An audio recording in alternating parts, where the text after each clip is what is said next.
Bismillahirrahmanirrahim. Good morning, ladies and gentlemen. We will start our program today with the Malaysian National Anthem, Negaraku.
Bersatu kita warga UiTM, kita bangsa perkasa, taat dan setia untuk negara, penuh semangat wajar.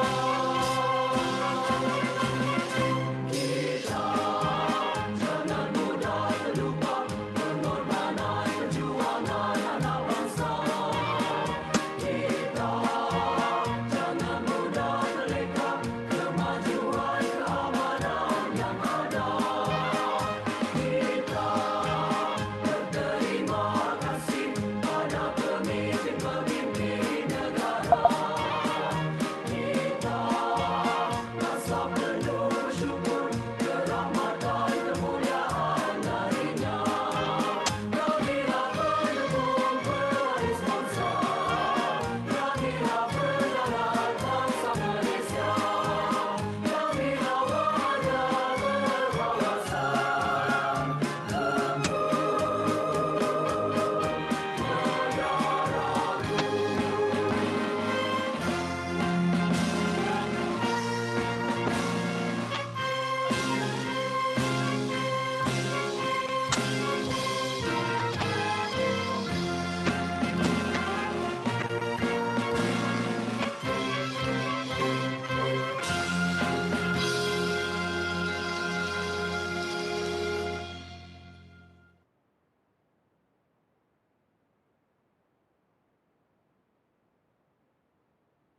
Thank you everyone for the singing session just now. Yang berbahagia Profesor Dr. Hajah Farida Zuraina Muhammad Yusof, the Dean of Faculty of Applied Sciences. Yang berbahagia Profesor Dr. Abdul Malik Marwan Ali, the Deputy Dean Research and Industry Linkages of Faculty of Applied Sciences. Respectable lecturers, honorable panelists, and beloved participants. A very good morning I bid to everyone, and Assalamualaikum warahmatullahi wabarakatuh. Selamat Sejahtera, Salam UiTM di Hatiku, dan Salam FSG Padu. Welcome to the Malaysia Futurism of Science Global 2021 My FSG 21 Science in ASEAN. My name is Nur Amani binti Muhammad Faizal, and I'll be your Master of Ceremony for today. It's a great pleasure to be here this morning, and I would like to thank everyone for coming to this event. Malaysia Futurism of Science Global 2021 My FSG 21 Science in ASEAN is a webinar that will discuss about the science education and career opportunities from other ASEAN countries' perspectives, namely Indonesia, Philippines, Brunei, and Malaysia itself. The goal of this program is also to give a better insight to the participants on how science education can contribute to the Sustainable Development Goals, SDGs, that will help to the betterment of the world. There will be 2 slots for our program today, so I hope that everyone will be able to stay with us until the very end. On top of that, if you want to post anything about our program today on Instagram, don't forget to tag us with the hashtags #SMFFSG, #MyFSG21, and #FutureScience, as you can see what is displayed on the e-backdrop. Before we move on, let us begin with the recitation of dua that will be led by Abdul Hadi bin Muhammad. Assalamualaikum warahmatullahi wabarakatuh. Umul kita Al-Fatihah.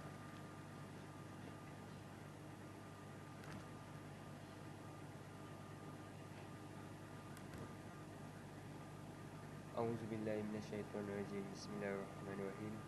Alhamdulillahirabbil alamin wassalatu wassalamu ala sayidina Muhammad wa ala alihi washabihi ajmain.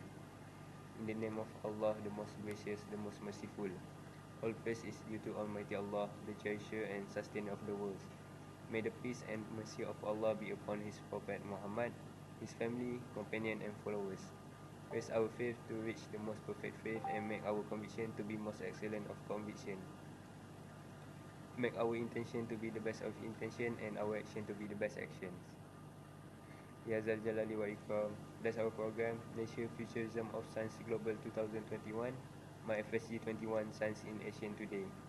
Indeed, our meeting today is to respond to your call to be human beings who are always blessed and pleased.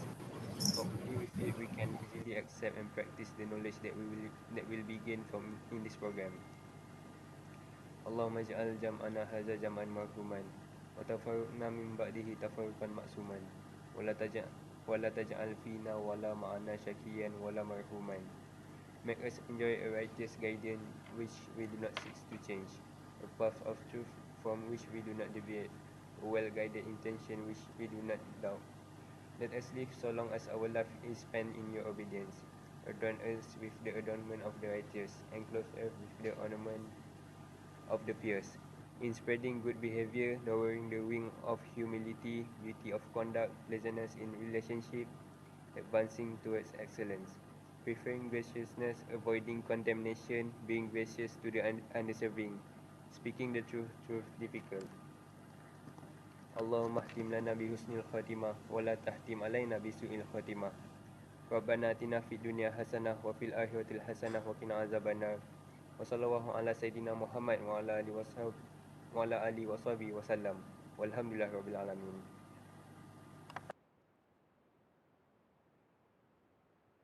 Amin, Amin, Ya Rabbal Alamin. Thank you to Abdul Hadi bin Muhammad for the recitation of dua just now. Ladies and gentlemen, before we begin our webinar, we will have 2 slots set aside for our panelists to discuss. Today, I would like to use this opportunity to share a little bit about our first panelist, Dr. Nurul Huda binti Muhammad Ramli. Our first panelist for today. She graduated from University College London in the United Kingdom with Bachelor of Science in Mathematics with first class honours before pursuing her postgraduate studies in Masters of Science in Complex Systems Modelling from Biomedical and Natural to Economic and Social Sciences at King's College London in the United Kingdom, and then PhD in Applied Mathematics at the University College London in the United Kingdom. She is now a lecturer at Faculty of Science, University Brunei Darussalam. So without further delay, let us kick off today's program with the topic, Effect of Open Distance Learning on Quality of Science Education. Please welcome Dr. Nurul Huda binti Muhammad Ramli to deliver her talk. Assalamualaikum, and thank you, Naramani, for the introduction. I'll start sharing my screen, if that's okay. One sec. Could just, yes, screen recording.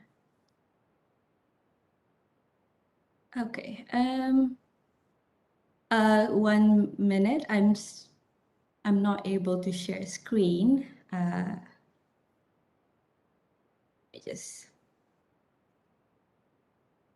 There you go.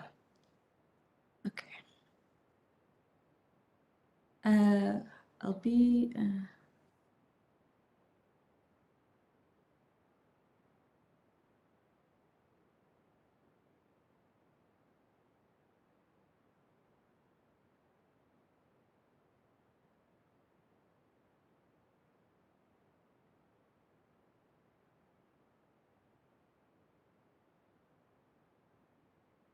Yeah, I think our first speaker, Dr. Huda, is having some technical issues. Maybe we can just wait for her for a few minutes.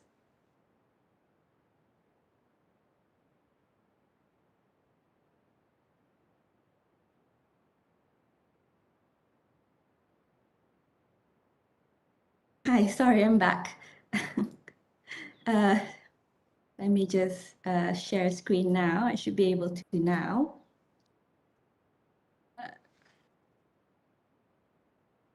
Okay.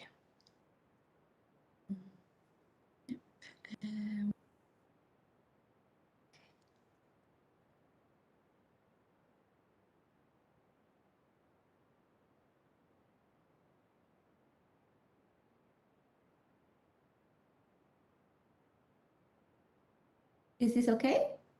Yes, we can see the screen. Okay, great, perfect. All right, so hi, Assalamualaikum again, and I am Nurul Huda. You can just call me Huda, and today I'm going to talk about effects of open distance learning on quality of science education. All right, so um, just a bit about myself. As Noramani just mentioned, I am a mathematician and I obtained my PhD at University College London back in 2016. Right now, I'm a lecturer in mathematical sciences at Faculty of Science at UBD. I'm also the Discovery Year Advisor, which means I am in charge of placing our third year students to local internship placements. So some of my research interests are stochastic trajectory modeling and computational methods. Yes. Okay. So apart from being a lecturer, my full-time job, I'm also the mother of a very playful 2-year-old toddler here. So most of my time is spent entertaining this handful girl. Just a bit about myself. Some of my hobbies are I love to crochet. I love knitting. It's a very good stress reliever. As well as that, when I have the spare time, I like to brew my own healthy kombucha at home. So that's just a bit about myself. All right, so let's move on to the outline of my talk. So the topics that I will touch in this talk are mainly based on my experience as a mathematics lecturer at UBD. So we'll start off talking about the COVID-19 pandemic, which has affected everyone globally and has indeed changed the higher education landscape. So it's no different in Brunei. It is an evolving situation with extraordinary challenges for staff and students at UBD. So I'll start off talking about the COVID-19 situation in Brunei. Okay, so just like everywhere else, the first case came about around the same time, which was on the 9th of March 2020. This was the first case that was reported in Brunei. And here, when that was first reported, the higher education institutions remained open and essential daily operations continued. Although for all the lectures and tutorials at UBD, we transitioned to online platforms on the 12th of March 2020. So as you can see here, by the end of May of last year, we only had 141 total confirmed cases, which is like a 3-digit number, which is crazy. Brunei was lucky enough to have contained the outbreak. And because of that, on 18th of June, all the face-to-face classes, like tutorials, practicals, and discussions were resumed at UBD. And then UBD implemented the restructured blended learning for all modules. So blended learning is like a mixture of offline and online teaching. I'll talk more about that later. However, after the first wave, the second wave hit, which is what we're experiencing right now. at this moment. I'm always working at home. So after 15 months of zero local transmissions, that's more than a year of not wearing face masks, and not we were able to go on social gatherings. It was crazy, but on the 9th of August, Brunei reported its highest daily record of COVID-19 cases. If you can see in the graph here, the second wave, we had a total number of confirmed cases that is more than 23 times higher than the first wave. Okay, so I think we're on 14K cases compared to the first wave. So obviously the government had to enforce strict lockdown measures. So all educational institutions are still closed. And UBD reverted to full online delivery of teaching and learning. So everyone, all employees, staff, internship students, projects, we all had to work from home. And actually, a fun fact that this week we just started the transition phase, which means that employees can go into work or work from home as long as we can show our full dose of vaccination and a negative antigen rapid test result, which is we're still testing it this week, but we'll see. Anyway, moving on to my talk. So here is a figure that shows the changes that indicated by academics in their teaching strategies and pedagogical approaches before and during the pandemic. So this is based on a paper that my colleagues at UBD published on new norms and opportunities from COVID-19 pandemic crisis in higher education setting. So this is our perspective from UBD. As you can see, the traditional classroom and traditional tutorial have decreased drastically by more than 75%, okay, which is expected because of the transition to online lectures. However, in contrast, we've got flipped classroom, case-based learning, journal reading, and asynchronous experiments were all not much affected, which is less than 10%. So everyone drastically shifted to online learning during the pandemic. That's where it all started. So 3 weeks after the online teaching and learning was implemented during the pandemic, in the first wave in Brunei, an online survey was conducted, okay, and in total, 187 faculty members and 1,593 students responded to this online survey. And we've got from this online survey, we've got some feedback from the staff or academics, right? So amongst the positive effects that was experienced by online learning or distance learning, were this academics learn how to teach, how to use new teaching tools, and also learn how to remote teach and learn how to work from home, which I agree personally. I do find these to be a positive experience on my part as a lecturer. But some of the negative effects experienced were uncertainty of students' learning outcomes, increase in personal expenses such as internet usage at home, lack of control on students' participation. And personally, I feel like number 2 and number 3 were it's always an ongoing problem for me as a lecturer. I always worry, I'm always concerned about my students' learning outcomes and their engagement as well. So I'll talk more about that later. So carrying on from the survey as well, the online survey, we also had feedback from the students. As you can see, the major challenges that the students were facing were the increased workload, increased number of assignments, tight assignment deadlines, consumption of large data, unstable internet at home, expenses of online data usage, and limited online libraries services. So the first few weeks so this online survey was conducted in the first few weeks of transitioning to online learning, right? So both students and staff were still trying to learn how to implement or adapt online learning effectively.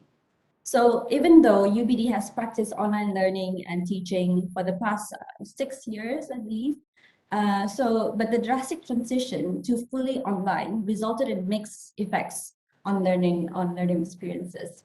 But fortunately, the university experienced very minimal to zero issues or resistance to these changes. So the students and staff were still open to this change. I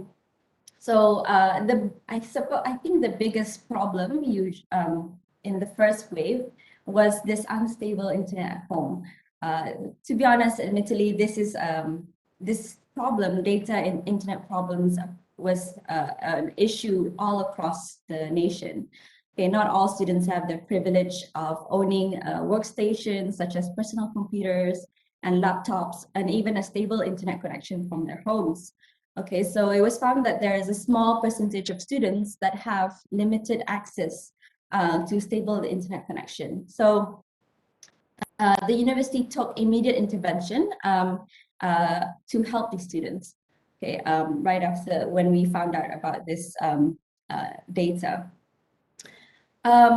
So some of the students' experiences of online learning are in this data as well, such as the positive experiences reported by students are they learn how to be independent and adapt to online learning. They also learn how to manage last minute activities, and they learn to organize properly. So these are quite good. They are very good personal developments for students in their studies. However, some of the negative experiences reported were distractions from home and uncertainty of assessments, and it can be also for group work, it can be also challenging using online learning. All right, so I believe these positive experiences are owed to clear and good communication flow between the staff and students, between the lecturers and students. I feel like it is important to have consistent transparencies and timely and effective announcements. So I feel like these good communication flow played an important role in the success of distance learning. However, in the first few weeks of the transition, admittedly, it was somewhat unorganized in navigating the online teaching activities. Okay, so this kind of indicates the university's inadequate preparedness. Okay, so even though there's an established online platform that's been established for years, there was still room for improvements, especially in understanding the effective utilization of online teaching tools. That's some of the survey results that were obtained from the online survey. So these results from the online survey revealed important and relevant information. And from these results, from all this data, immediate responses were made to address issues that arise from distance learning. So some of the responses are we extended the affected semester by an extra week. We conducted more open book examinations and extension of assignment submissions as well. We also conducted online examinations, and we seek help from the government and internet service providers to support the students experiencing some online issues. So as a consequence, donations of, say, mobile SIM cards and laptops were donated to the students. We also, the university also conducted a series of teaching and learning workshops for academics to address the use of online tools effectively. So honestly, I feel like the last one was very helpful for me. I attended a lot of workshops on online teaching, and that really helped my teaching. I think that really improved my online presence as well. 1 sec, I'm just gonna have a water break.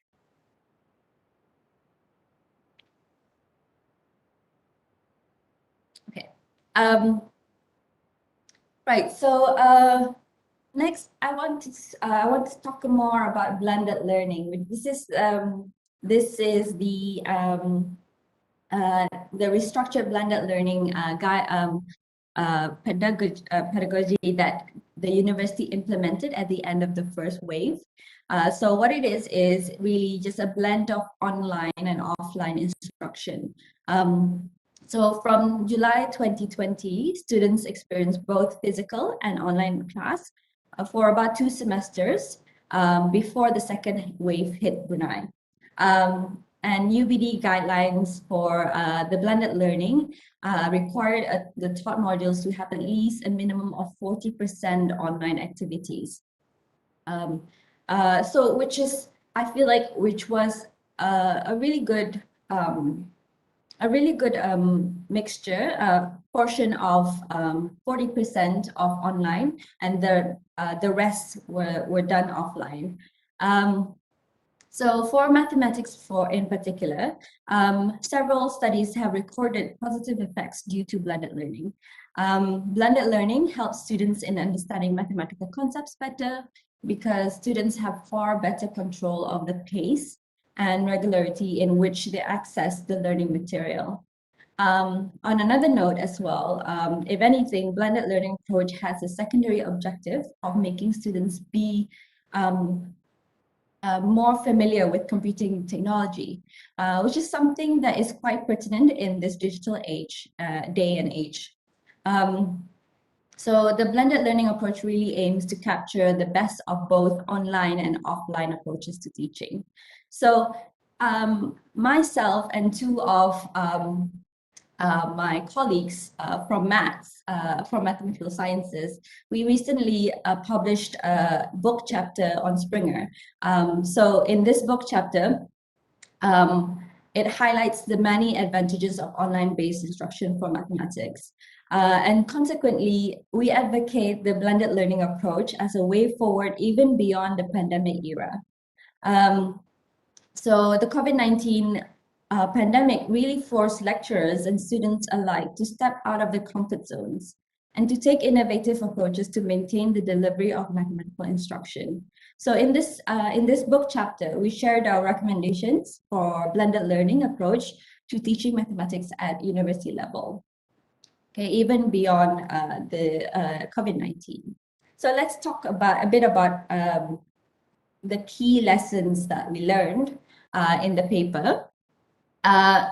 First of all, is the mathematical instruction via online lectures. So with proper planning, mathematics lectures and demonstrations can be successfully conducted online. Okay, so this is obviously the lectures. The instructor has to be quite ready. They need to plan in advance to be able to deliver the maths lectures properly. So we talked about this a bit in the paper, where there are specific steps that you need to take to be able to engage students' participation as well in online lectures. So it's also important that the lecturer take the time to understand each cohort's learning styles. So each cohort, based on my experience anyway, each cohort will be different each year, I feel. Some of them can be self-motivated and some can be group motivated. So these are the two. I always class them as self-motivated or group motivated. And if they are self-motivated, they usually can thrive on their own from online lectures or tutorials, from even YouTube videos and so on, and links. However, the group motivated students tend to do better when there is face-to-face learning contact, teaching contact. So it is important to identify these learning styles and adapt the module accordingly. However, tutorials, on the other hand, for mathematics should remain offline whenever possible. This is because unless all of the students possess all the necessary equipment, such as tablets and digital pens to replicate writing on a whiteboard as done in a traditional classroom, it is not feasible to facilitate an interactive learning experience for online tutorials.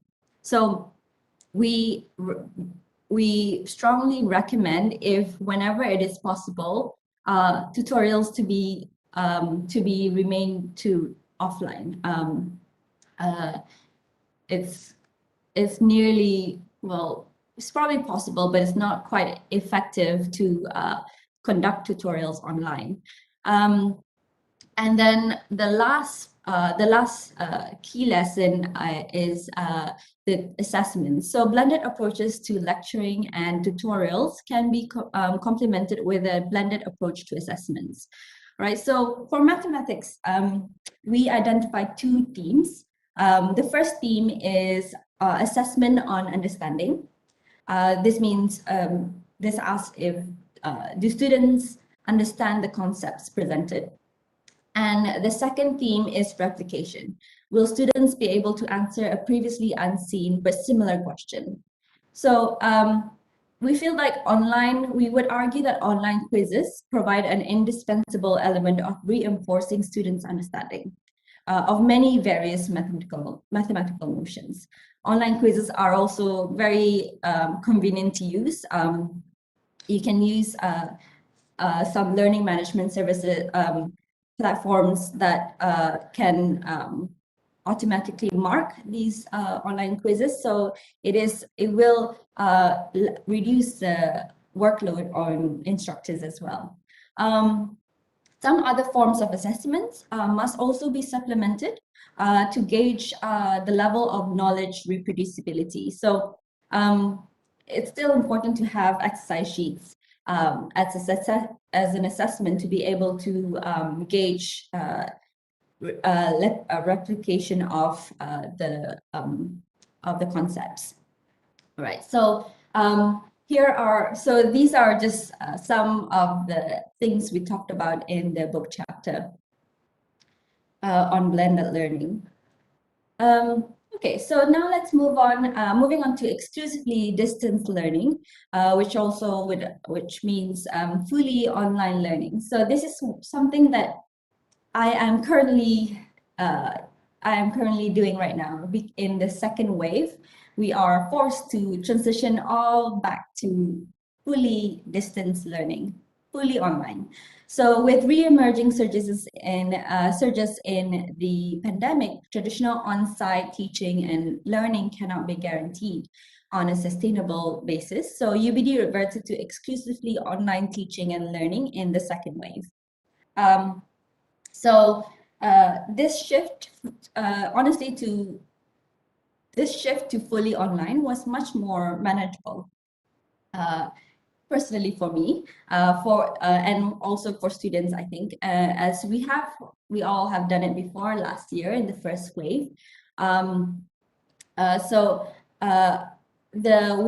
of the biggest challenge with fully online education is to maintain students' engagement and also to maintain educators, the lecturers' motivation. So here are some of the tips that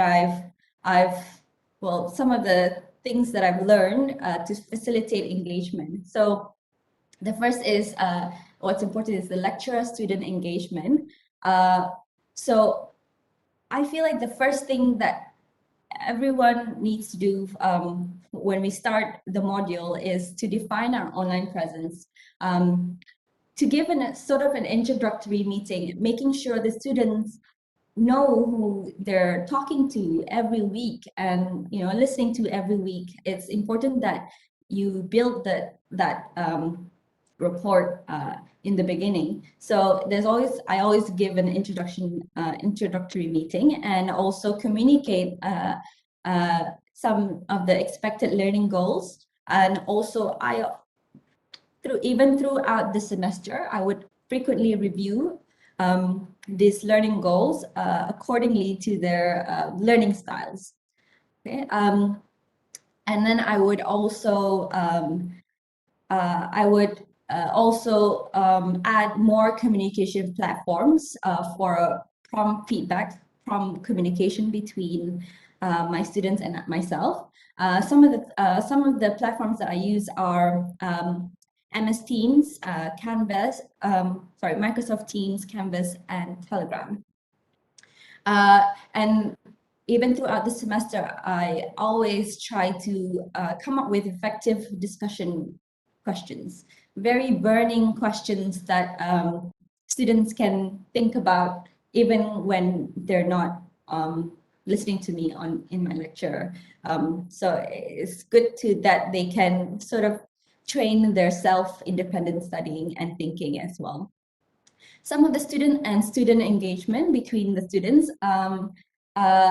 to facilitate collaborative group work, which can be quite difficult in an online setting. Some examples are Kahoot and Google Jamboard that I've used sometimes. And also, I try to encourage my students to build a learning community. So what that means is I try to put them in group works and make sure they talk among each other and help each other when it comes to online learning. It's the same for lecturers as well. We have built a learning community by attending some of the workshops. We also have issues with online and distance learning, which we talk about. We share our experiences a lot, and it really helped me. So I think it would also help the students to engage with each other and learn this, have a community within the university as well. All right, so that's my take on fully distance learning or online learning.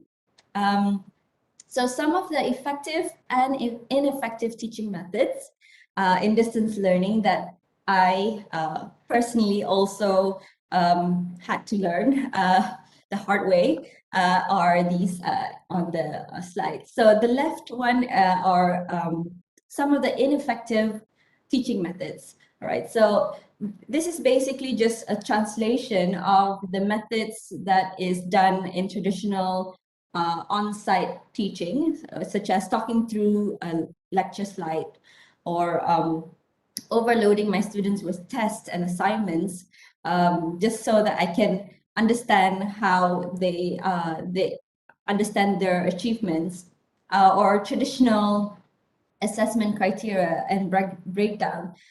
So I feel like these are not effective at all, especially in mathematics, and I'm sure in science and all other science fields as well. And I learned that some of the effective ways are to make sure that my students see an instructor-led demonstration of the concepts. Okay, so for maths, this is through a video or audio, and also using an iPad or digital tablet to be able to demonstrate how to write mathematics. So for mathematics, it is sort of like a science. It is sort of like a language in science. You have to be able to read mathematics properly. You have to be able to write it properly. So it is all an acquired, there's a steep skill to be able to understand, comprehend mathematics, all the models as well. So it is important that I demonstrate how to write, how to read mathematics. So that's why I've invested in a lot of digital, a lot of appliances to be able to convey all these demonstrations. And I usually, my lectures are online. I don't like recorded video, but I record my live lectures.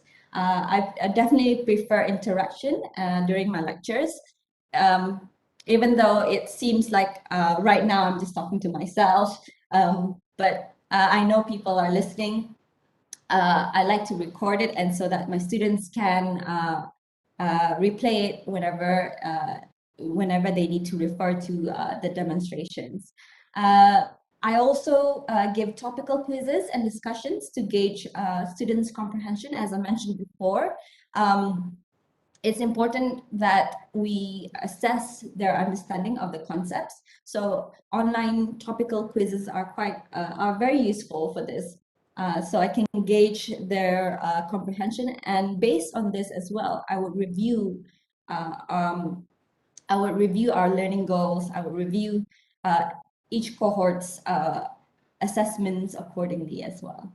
And also something that I've learned in the past year is also the flipped classroom approach. This is so much fun to do with my students, and especially when there's just a few of us in the tutorials. It's really I feel it is rewarding to see each student helping the other. So this is something I enjoy doing this approach as well. All right, so let's move on to the next effects of full distance learning. So from just this second wave, these are what I've noticed, some of the positive and negative effects of online learning, full online learning. So I feel like the students have learned to study independently and become more self-motivated. Even for myself, I become more self-motivated as a lecturer as well, not just the students. These are both positive things that both students and staff experience, I can guarantee. And we also, students tend to manage and organize their time better. And online learning is also more environmentally friendly because we save paper. Not so much on electricity maybe, but definitely saving paper. And lecturers like myself, we learn to be more creative and innovative with our teaching methods, which is something that I'm thankful about. And it can be convenient and flexible. Okay, so those are the positive effects. The negative effects that I've really noticed is some of the unexpected distractions at home. For students as well, especially when they're living with a large family at home, they get distracted at home. Even for me, I have a toddler who I cannot work from home without her wanting to play with me. She always sees me and she wants to play with me all the time. And it's, yeah, we get these distractions all the time. And it is some of the negative experiences as well, as well are uncertainty about students' learning achievement and outcomes, which it is an ongoing, I think this is an ongoing problem for everyone. We need to constantly review this all the time. And some of the group work can be difficult to replicate online, but even with Kahoot or Google Jamboard, it's not the same as it would be if we were doing it face-to-face, right? And students will miss out on spontaneous interaction on campus. This is a big pity. This is a big thing as well.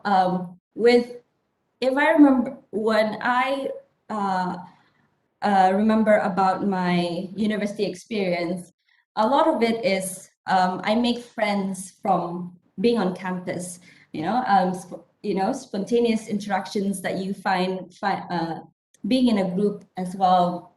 So I feel very bad about students who have to miss out on this. And also students' practical or lab skills are compromised. It's not, again, this is not the same for practical and lab skills. It's not the same as how you would conduct it online. You cannot replicate it fully. You can, but it's not the same as hands-on, the hands-on experience of these skills. And lastly, and also not quite important as well, is very important, the increase in physical and mental health problems, which leads me to the next slide, which is our colleagues from UBD, sorry, where's my, our colleagues from UBD Institute of Health Science recently published a paper which aims to promote the importance and of addressing physical and mental health issues that is brought by from online education. So as you can see, okay.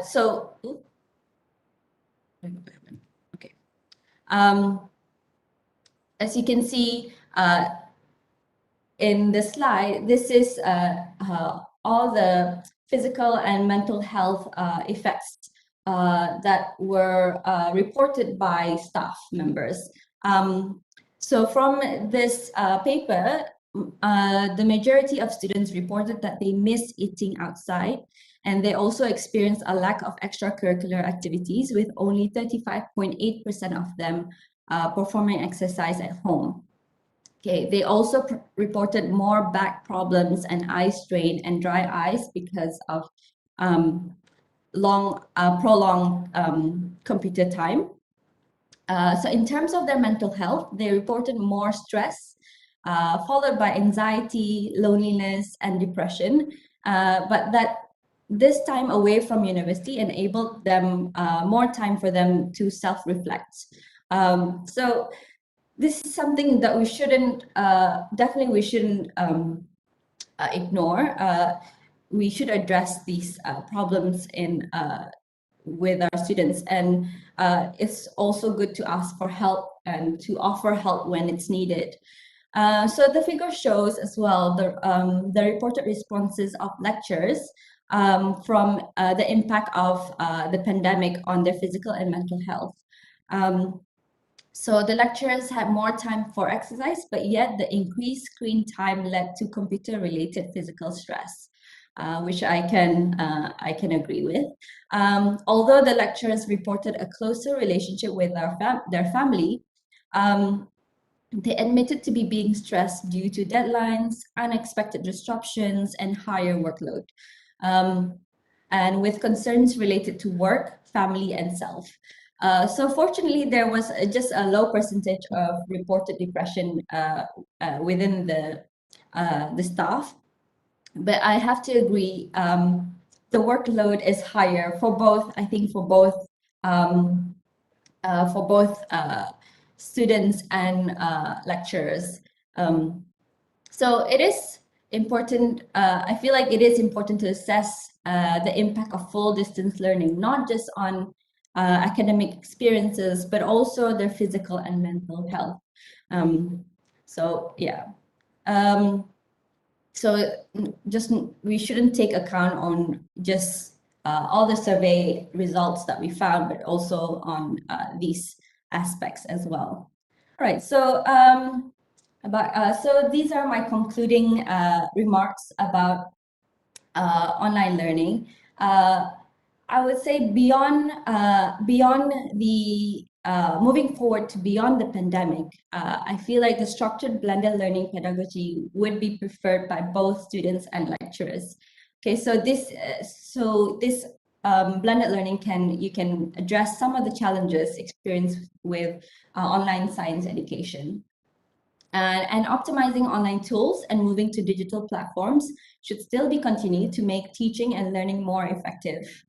And also out of this online learning, we there's also a new important research that opens up a new important research area, such as finding a good balance of online and physical components of education. Okay, so this might be different for different disciplines, but it's also still a good, significant research area that we can look into. Upgrades in technological infrastructure across the country to ensure quality and inclusive education is still important, is still required. And also in terms of online assessments, I don't think we should rule it out completely for online assessments. There are still many apparent advantages of this. So maybe a careful review of the more appropriate and fair online assessments should be done.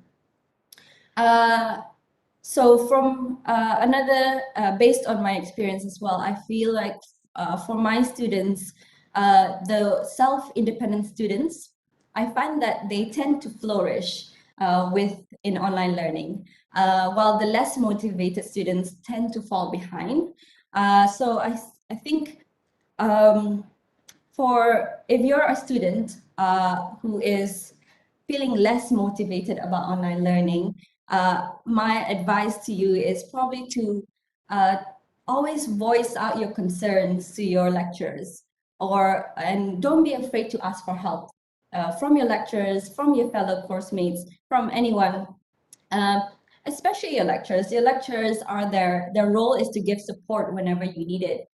So I think just keep persevering, and I think this is the new norm beyond the pandemic. So I think it's good to just keep upgrading ourselves, right? I think, yes, I think that's all for my talk. Thank you for listening, and thank you for spending your Sunday morning listening to my talk. Okay, thank you, Dr. Nurul Huda, for sharing the knowledge with us. And that was a very impactful session. Now we will move to our Q&A session. The participants can type your questions in the chat box or simply unmute your microphones. So we will give some time for the participants to ask questions. Okay, so we have a question from Auni in the Webex chat box. She Okay. said, "Hello, Dr. Huda. What is your opinion about the quality of students after they finish their studies, since they need to adapt online learning compared to before?" Okay, that is a good question. I do feel like there are pros and cons to online learning. All right, so I've already mentioned all of that. I think their quality, if it was done correctly, I think their quality of education should not change. However, I think the university experience might be different for that cohort, I suppose. However, I think if the online teaching and delivery is done correctly, I think the quality of these graduates should not. I think there should be the same. Yeah. Right. Thank you, Dr. Huda. Next, we have another question from our YouTube Live.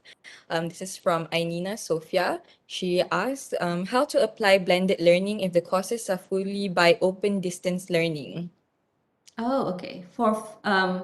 There are already, let me understand it. Is this for courses that are already fully distance? Yeah, because in Malaysia, most of our courses are done online, fully online. Yeah. Right. So I think this depends on the discipline.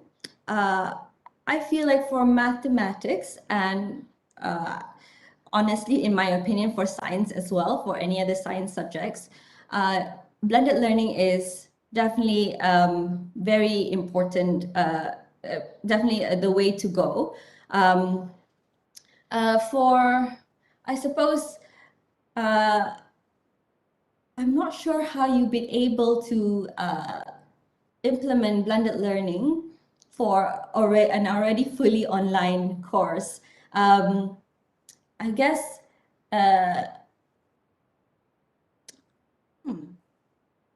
the assessment can be, I think it can be done with some kind of an offline,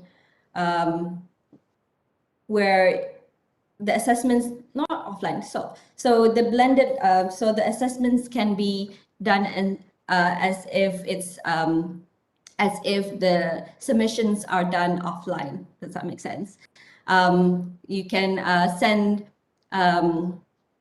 solutions as if you were on site, but I'm not sure how you. Sorry, I don't know how to answer it because I've never experienced a fully online. I would always advocate for a mix of offline and online, so that the students and staff can experience both the online and offline advantages. Okay. Thank you, Dr. Huda. Yeah, I guess it's understandable that you might not be able to fully understand how it's done in Malaysia, because since you've been going on with blended learning. Okay, so I think we have another question from Muhammad Safwan bin Roslan. He says, hello, Dr. Huda. How to motivate an unmotivated friend for the online learning, because few of his friends already quit studying. Oh, that's a shame. I feel like there's always something about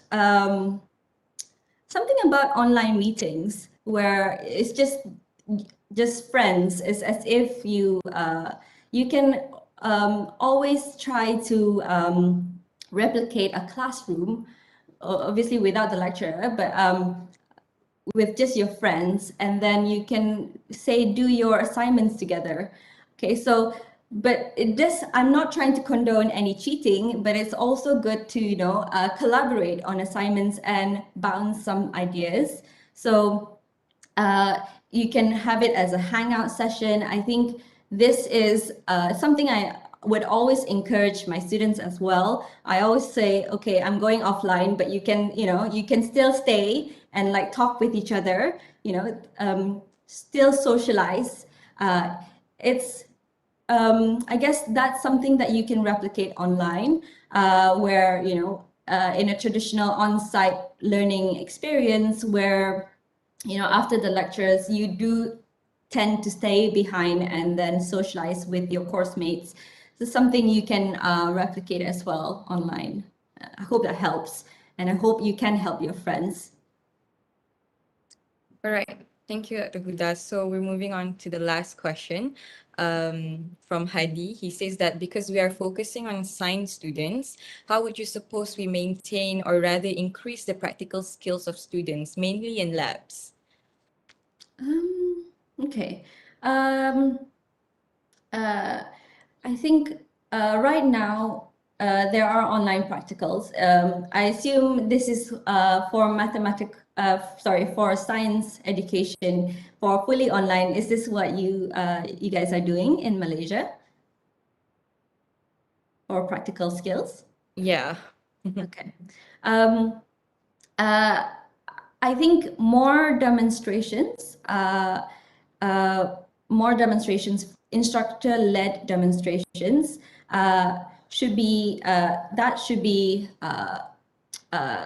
continued, and then also some of sort of like the students doing the experiments, but with the instructor there to see.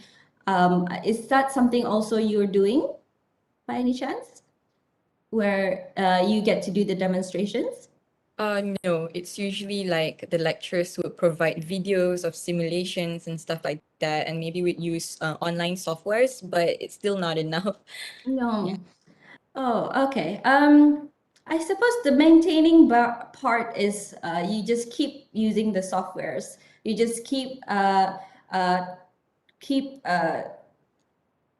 practicing the soft skills, I suppose, of practical skills in the lab. But to increase practical skills, I would hope that you, after you graduate, you get to work in a lab and you get to have a hands-on experience, more hands-on experience there. Yes, that's all I can say. Yes, maintaining is just, basically maintaining, you can keep watching videos and using the softwares really. But to increase, I think you do need hands-on experience.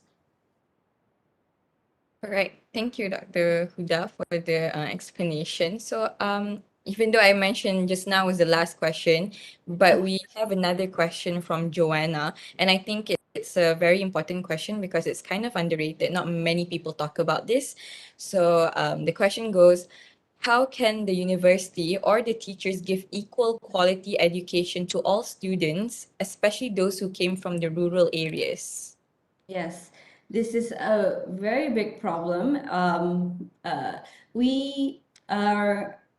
I tend to give more support to, as a lecturer, I do give more support to these students who need all the help they can get.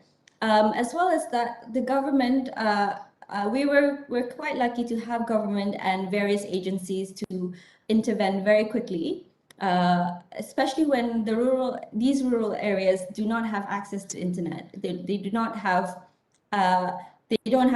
usually they don't have enough laptops in their homes. Okay, so they might be sharing with others.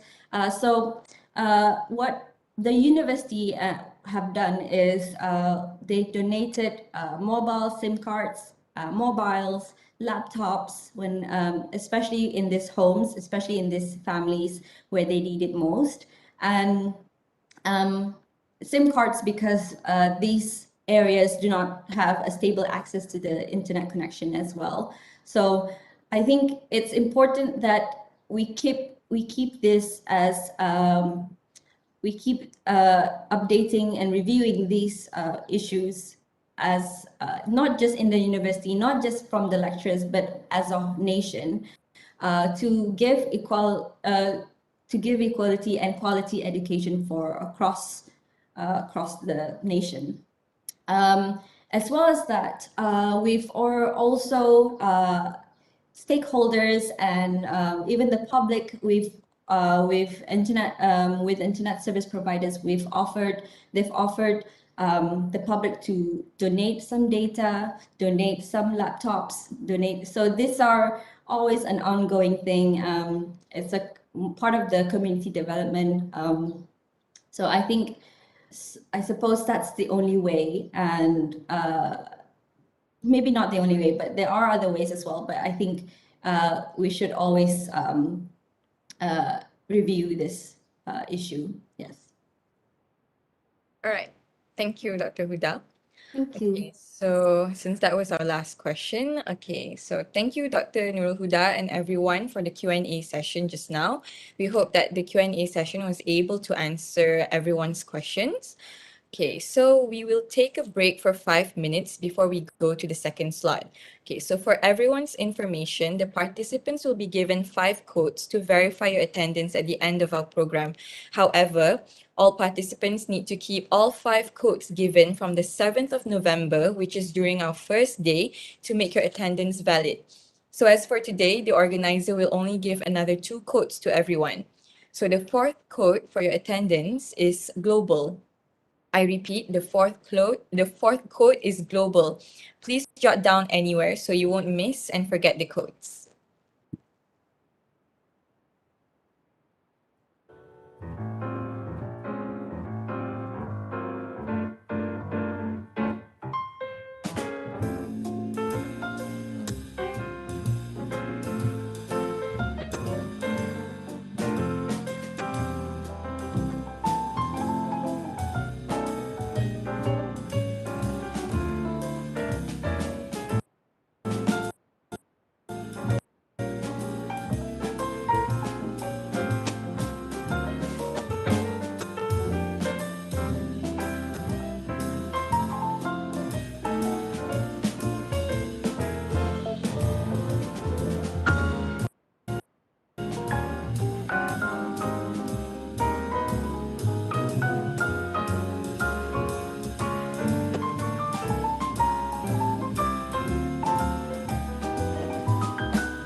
Okay. Welcome back to our program after the 5 minutes break. Thank you for staying with us up until now. So respected and honorable guests, please allow me to introduce our final panelists briefly before we move on to the final slot. Technologist chemist Dr. Faizwan bin Abdullah is our last panelist. He graduated with the Bachelor of Science in Industrial Chemistry before pursuing his postgraduate studies in PhD in Chemistry at University Technology Malaysia. Now he works as a senior lecturer at the Department of Chemistry, Faculty of Sciences, University Technology Malaysia. Now I welcome our last panelist, technologist chemist Dr. Faizwan bin Abdullah, to deliver his insights regarding our topic, pandemic COVID-19 on science career opportunities, affected or not. Okay, Assalamualaikum and a very good morning. Thank you for the warm welcome and introduction of me. And I would like to ask the committee and audience to wait for a while because I want to share my slides in progress right now. Thanks.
Okay, maybe we can give a moment to Dr. Faizwan to get ready with his slides.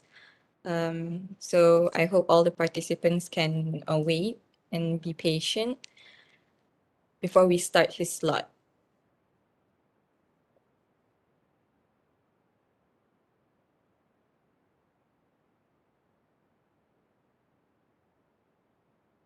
I will share by myself. Can I? Yes. And could you please stop sharing your slide so that I can share my slide.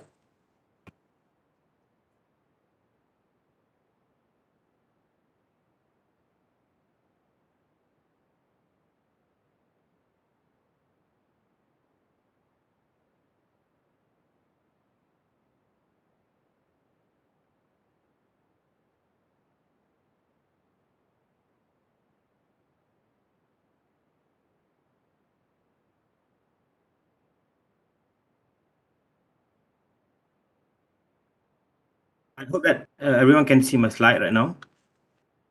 Yes, we can see the slides. All right. Thank you.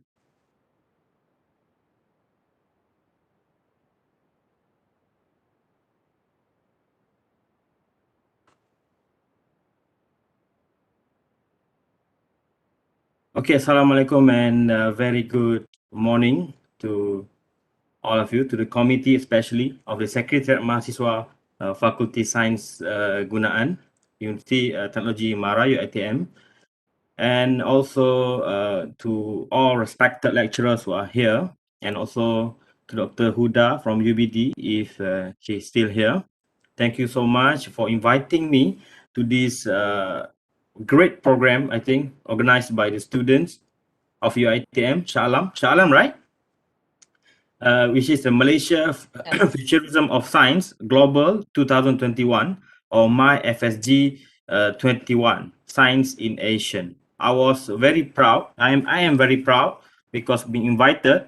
I think since early of this year, I think before this, the concept of program is different, right? And now they change and they keep on updating me, keep on contacting me. I think that is a very a good initiative from the student of Fakulti Sains Gunaan, Sekretariat Mahasiswa Fakulti Sains Gunaan, UiTM Shah Alam. And I'm very proud. Again, I say that because I'm invited. Okay, I'm from UiTM, University of Technology Malaysia, but I'm invited to give my sharing in this great program. All right. Okay. I'm technologist chemist Dr. Faizwan Abdullah, a senior lecturer from Department of Chemistry, Faculty of Science. Okay, I was given this topic. All right. The pandemic COVID-19 on science career opportunities affected or not, right?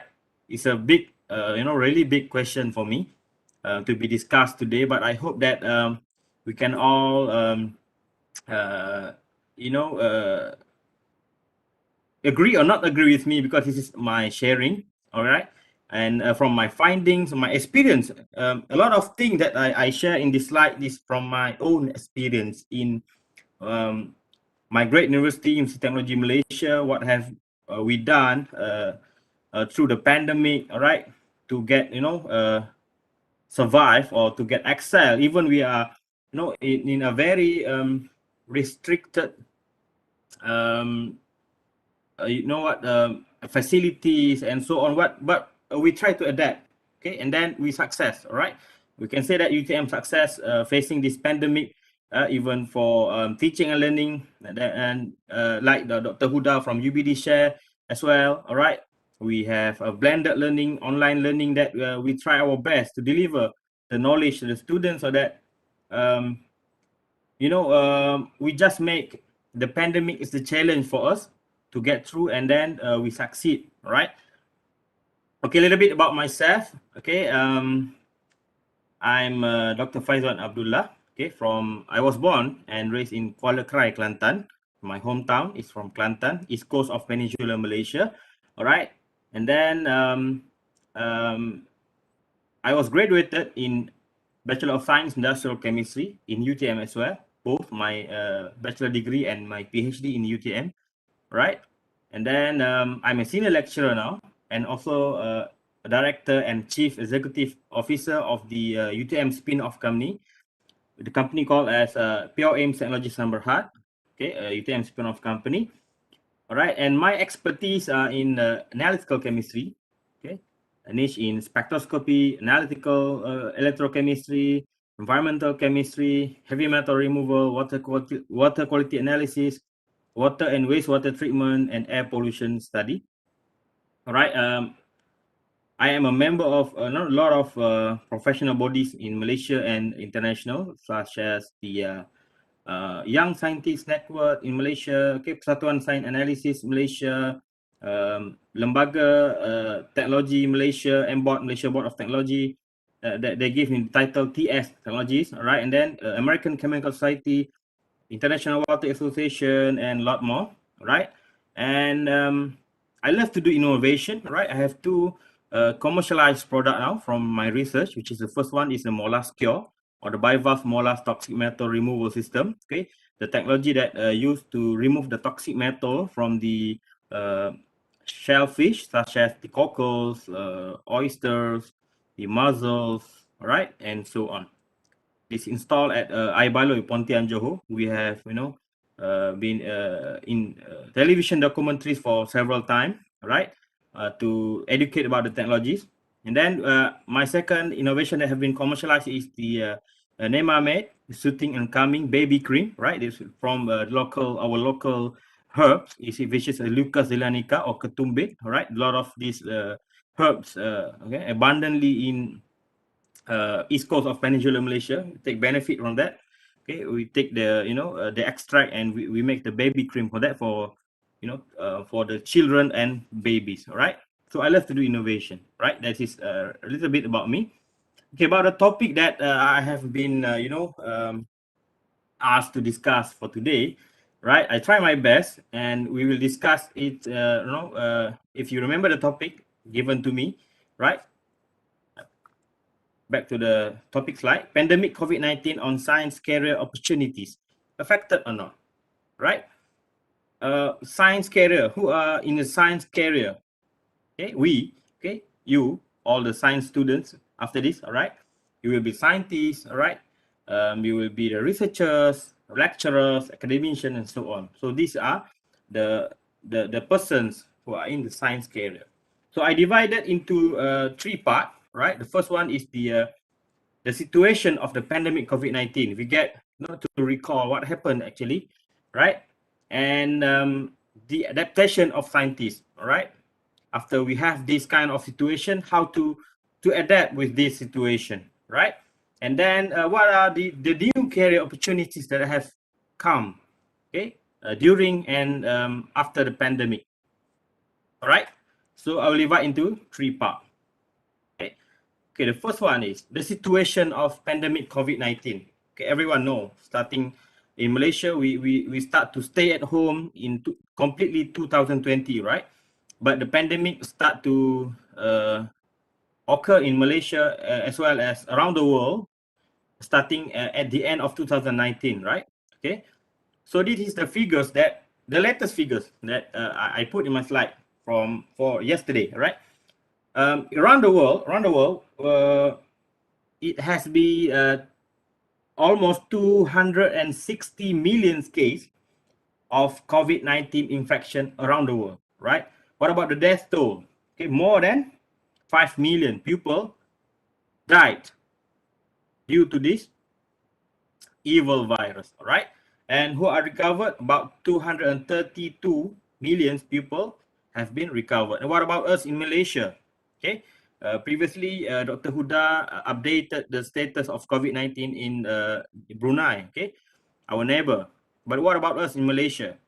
Okay, for yesterday, the active cases in Malaysia for COVID-19 infection are about 68,637, right?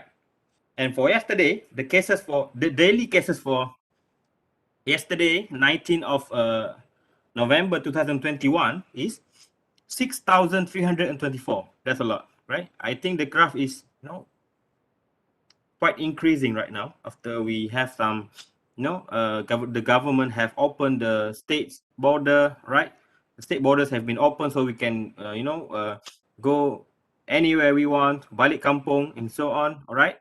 We can have a vacation everywhere else in Malaysia, okay? So, but with the, strong,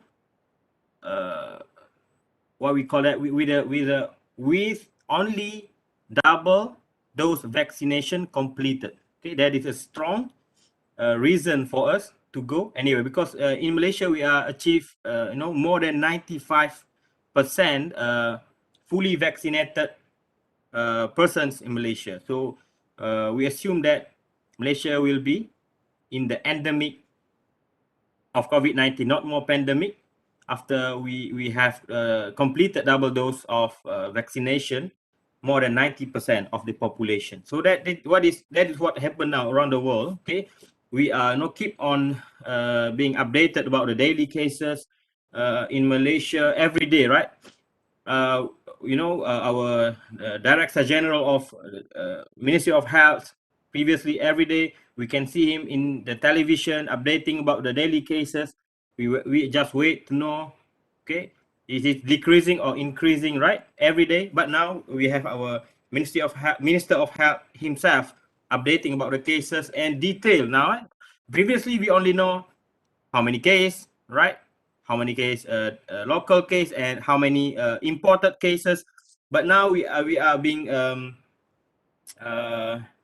exposed or being tell about the detailed statistic of how many percent of home quarantine and how many percent of the infected person in the quarantine center, hospital, ICU status, and so on, right? And also we have been updated about the vaccination among the Malaysian, right? Among the adults, the teenagers, and so on, right?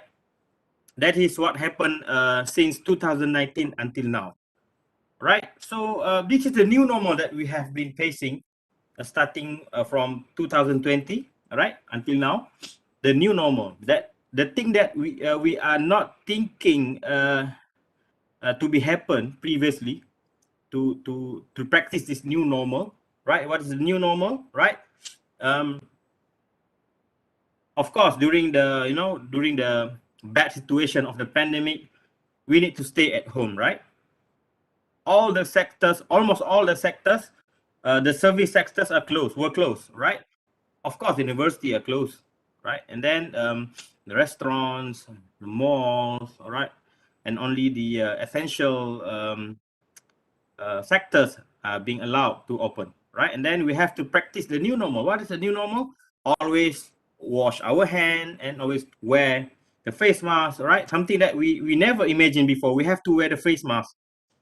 Always wear the face mask in public, right? But now I don't wear the face mask in a virtual public, okay?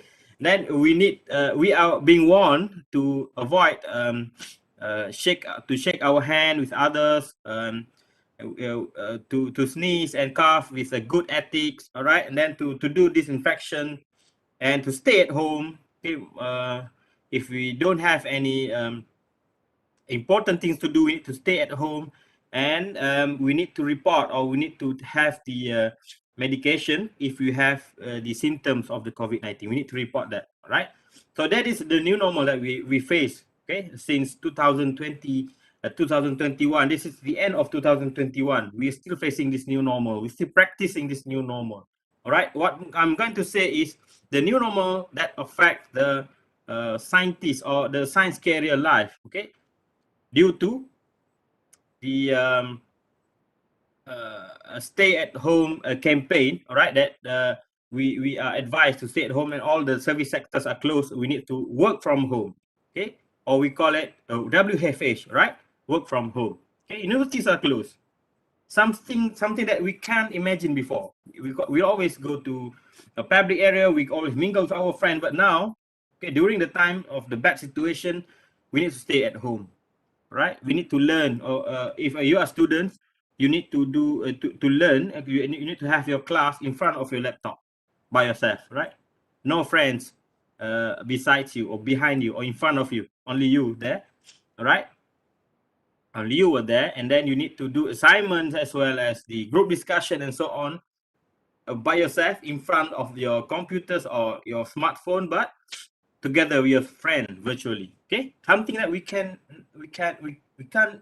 never imagined before, right? And of course, it was a gloomy days for the scientists around the world, not only Malaysia, not only Brunei. Okay, universities prepare for new normal as pandemic forced UK, United Kingdom, to shut down for 3 weeks. All right, we heard that UK's university were also closed alternately, right? After open and close, open and close. Similar for us in Malaysia, right? If we have a really bad situation, the government decided to close all the public sector, all the service sector, right? Including universities and schools, research centers, and so on, right? We need to to be in this new normal, all right? To survive ourselves. Of course, at the beginning, we are very, it's quite attention for us, right? We have to face all these things. We can't go to the labs to finish all the experiments or the lab works and so on. All right, it's a gloomy days for all the scientists, researchers, and so on. So from this portal, I have screenshot here. Pandemic darkens postdocs' work and career hopes. Right. Because at the beginning of the pandemic, scientists lost the connection with labs, right? Scientists and labs, something that will never be apart, right? Scientists always related to the lab. We do experiments, we do analysis, okay? We always connected to the lab, okay? And then no experiments and no data. So what to do? Am I a scientist? I don't have experiments to do now, okay? Just to stay at home. Okay, no results, okay, no data. and feel the darkness in career path. What happened? What will be the scientific future after this? Right? That is at the beginning of the pandemic. That happened to all the person in science career, right? It's a gloomy day for us. Okay, we keep on thinking what happened next. All right, we have lost our connection to the labs, right? What happened to our career path and so on. Okay, this is the example that I took from the website of a young a PhD student, Malaysian, okay, in University of British Columbia, okay, in Vancouver, Canada. Okay, how early career scientists are coping with the COVID-19 challenge and fears. Right, she said that she lives in university resident has been working from there, okay, in a hostel. I think in Malaysia we call it hostel or asrama, right, or college, right? But her effort to remain productive have failed. Okay, abysmally because her thoughts and preoccupied with everything else. Okay, her mind occupied with everything else. Worried about her families, all right? Worried about her future career, what happened next, all right? Most of her time now spent worrying about her family, friends, professors, and day-to-day practical concerns, right?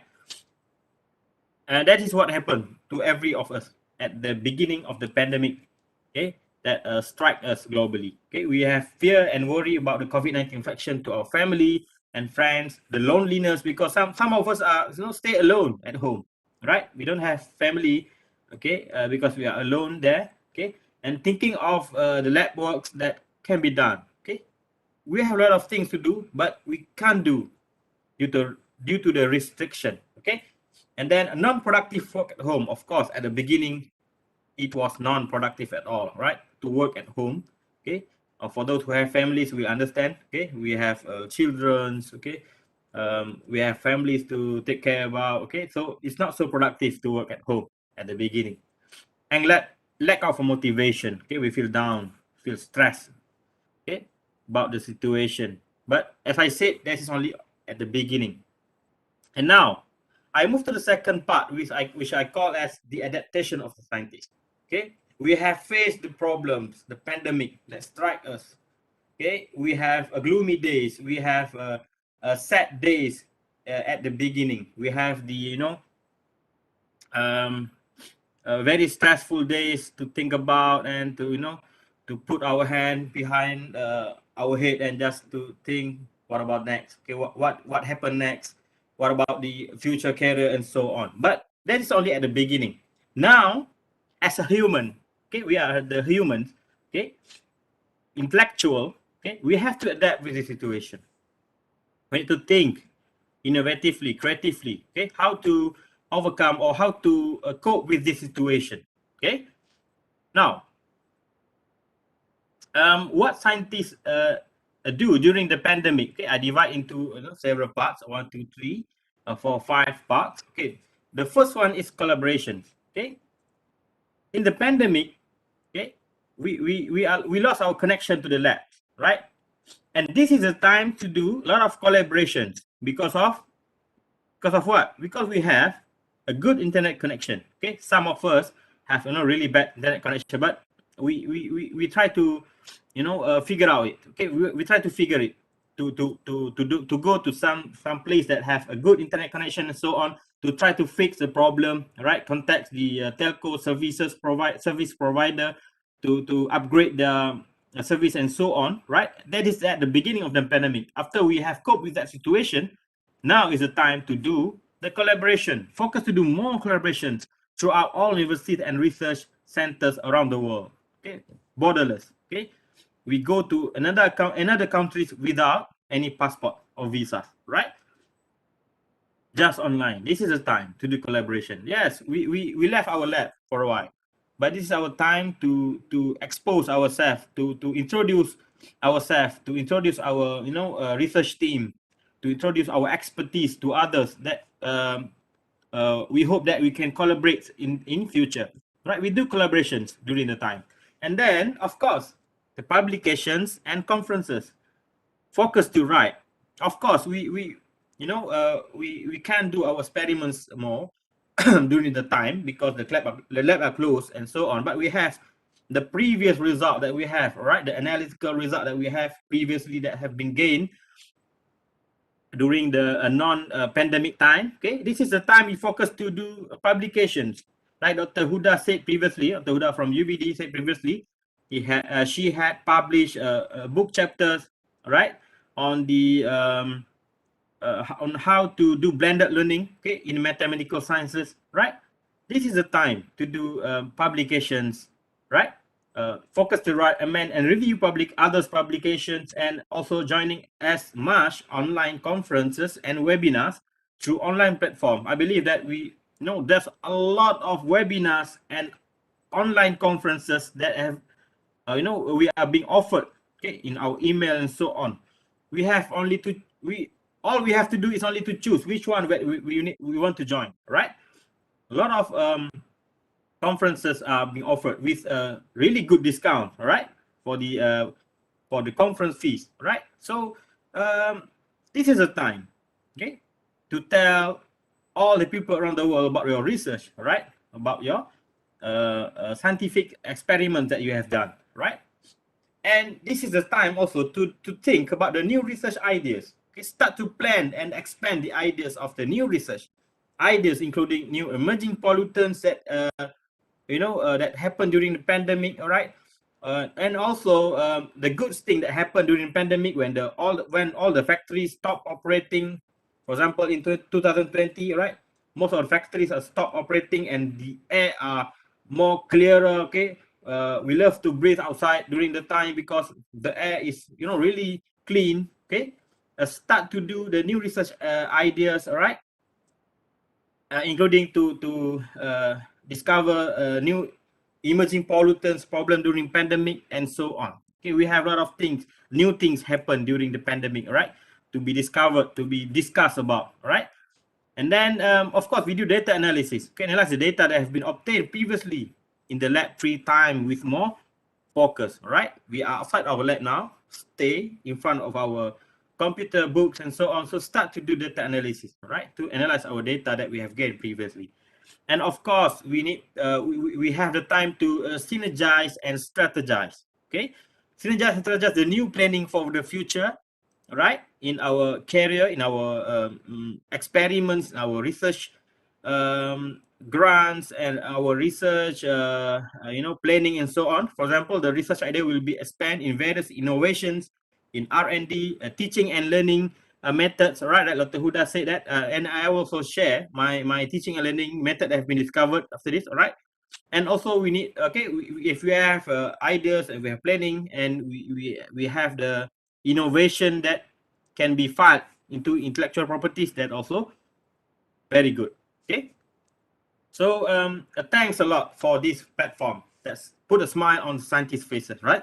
We have a Google Meet, right? Everything, every time that we need to discuss about, our works or our, for student assignments, all right? Your, your final year project and so on. We have this platform, Google Meet, anytime, okay? We also have Zoom, okay, to do conferences and so on. Right now we have Webex, okay, similar with UiTM, okay. We subscribe Webex and it helps us a lot, okay, to do our class, all right, to do our discussion meetings, conferences, a platform like this, okay, and international discussions, all right, so on. Okay, we also have StreamYard, okay. It's a kind of, broadcasting software to do such a program like this, okay, but with more, proper broadcasting facilities there in StreamYard. Previously I have used StreamYard in several programs that broadcast, in the internet platform, okay, and we have a research gate, okay. It's like a Facebook for researchers, right? We share our publication there, a research question. We discuss about problems that we face there, and someone will answer it, and someone will share. Really nice platform, ResearchGate. Okay, for those who doesn't have the ResearchGate profile, please go and register for ResearchGate. And we also have academia to have our academic profile there. Okay, it's like a link in for the academician, right? The academia. will list all your publications or your experience in academic in the academic world and so on. Okay, we have all these platforms thanks to all these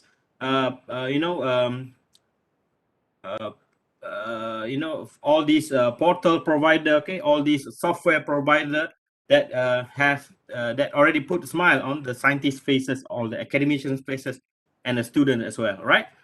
To make use with that, okay. And I would like to share about the collaboration that I said that the researchers do collaboration during the time in UTM. Okay, we do a lot of collaboration during this time. Okay, we have ATU Net Virtual University President Forum, okay, which is all the technical university around the world, I think, okay, that in this network, which is ATU Net, okay, they discuss and they have a forum together, right? This is not the only one. They have several forums that have been done, okay, embracing the new norm, leadership, values, and skill. They discuss, they share everything there, okay. And I said this is the time to share, to discuss, and so on. Okay, we are now far from our labs and also our experiments, our lab work, and so on. So this is time to share, to discuss, and so on. Right? To have a collaboration, and we also have the MOU signing. Okay, MOU signing with Pertamina. Okay, this is our faculty. The one who hold the MOU document is our Vice Chancellor, Professor Dato Technologist Dr. Mahfuz Ismail, and with the another person from Indonesia, Pertamina. Okay, Pertamina is like Petronas for us in Malaysia, the largest or the government-owned oil and gas company, right?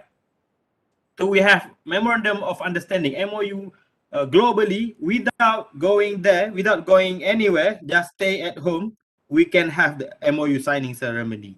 Okay, and we also have a online global classroom. We share about any specific knowledge. For example, I organized last year the voltammetry practical beginner guide together with University Brunei Darussalam UBD. Okay, this might be a coincidence, but I have a collaboration with UBD as well to do this online global classroom to discuss about the instrument called as voltammetry. Okay, together. So we combine all our students there. Okay, on the online global classroom to learn there, to ask questions. We have quizzes there and so on. Okay, it's a great platform actually. So we never think about this previously, right? To have a a global classroom. Okay, just at our home. Okay.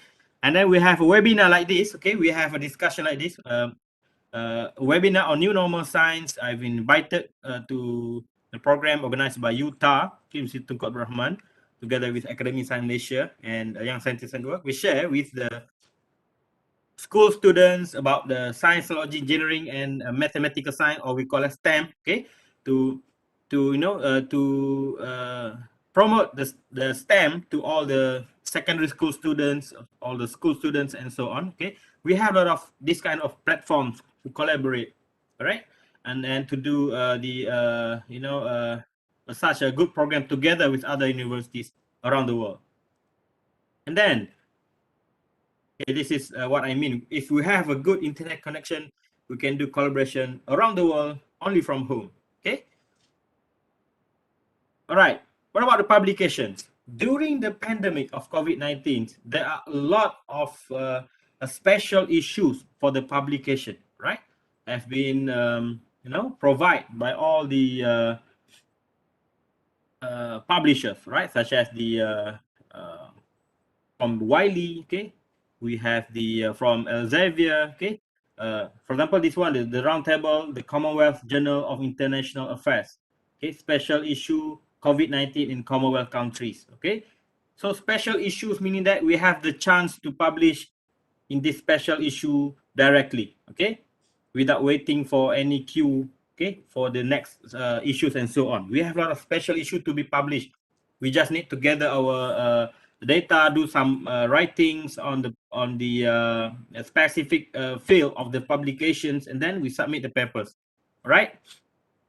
Then it will be published, okay? we will be, if it is accepted, and we will publish on these special issues only in the pandemic of COVID-19. Okay, so that is our chance to do publication, a lot of publication, right? As I said, the conferences and publications that the chance that we have during pandemic is very high. Okay, at the beginning, of course, all the publishers, all the conference organizers are still at their planning period. Okay, and then after that, they open to all to join. Okay, so this is the time for us to excel. Conferences, I present. I was presenting in 3 international conferences during the pandemic. This year, this is only for this year. Last year, of course, I have another 2 conferences. Okay, I have present in the international conference of Science, Technology, and Social Sciences organized by UiTM as well, ICRES, as the invited speakers there. And I present in the 8th International Conference and Workshop on Basic and Applied Sciences organized by Universitas Airlangga, Surabaya, okay, also this year. And I presented in the 9th International Conference on Census or ASEAN, organized by UKM, okay, also this year. Okay, something that we also cannot imagine. Okay, during the non-pandemic time, we could able to go to one at most if we have as much as 2 conferences for a year. But during the pandemic, we can go as much as we can to present as much as we can to the international conference, local conference, so on. But luckily, during the pandemic, there are no national conference. All conference organized internationally because it's just online. Okay, the borderless. Okay, so everyone can organize the international conference. So we have the chance to present at the international conferences from home. Okay, and as well as the research ideas. Okay, I told you that this is the time for the researchers and scientists to think about research ideas, right? Like for me, okay, I discuss, okay, and do some research on the face mask waste.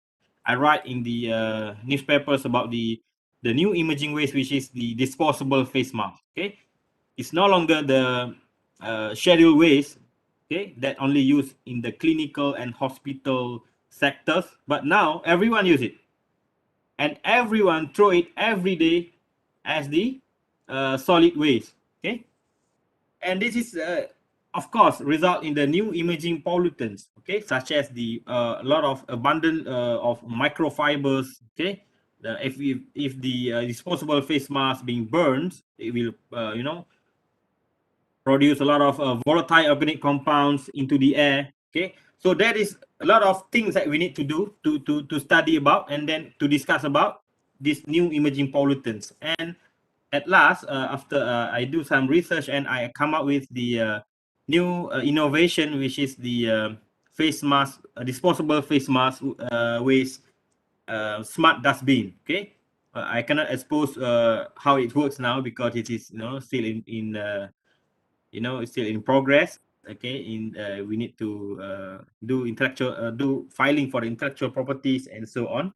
So I can just show you the illustration of the disposable face mask with smart dustbin, because everyone throw it away everywhere. Okay, I jog sometimes around my house area, a lot of disposable face masks being thrown just on the grass like that, on the road and so on. So it pollutes our environment. It's very ugly to see that on our roads and on our public areas and so on. So we need to do something. Okay, so this is the chance for the scientists and researchers to do innovations, to do new research ideas, to be discussed, to be to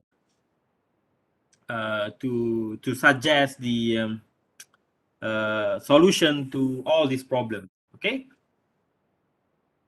and then also during the pandemic of COVID-19, okay, the career in data science is very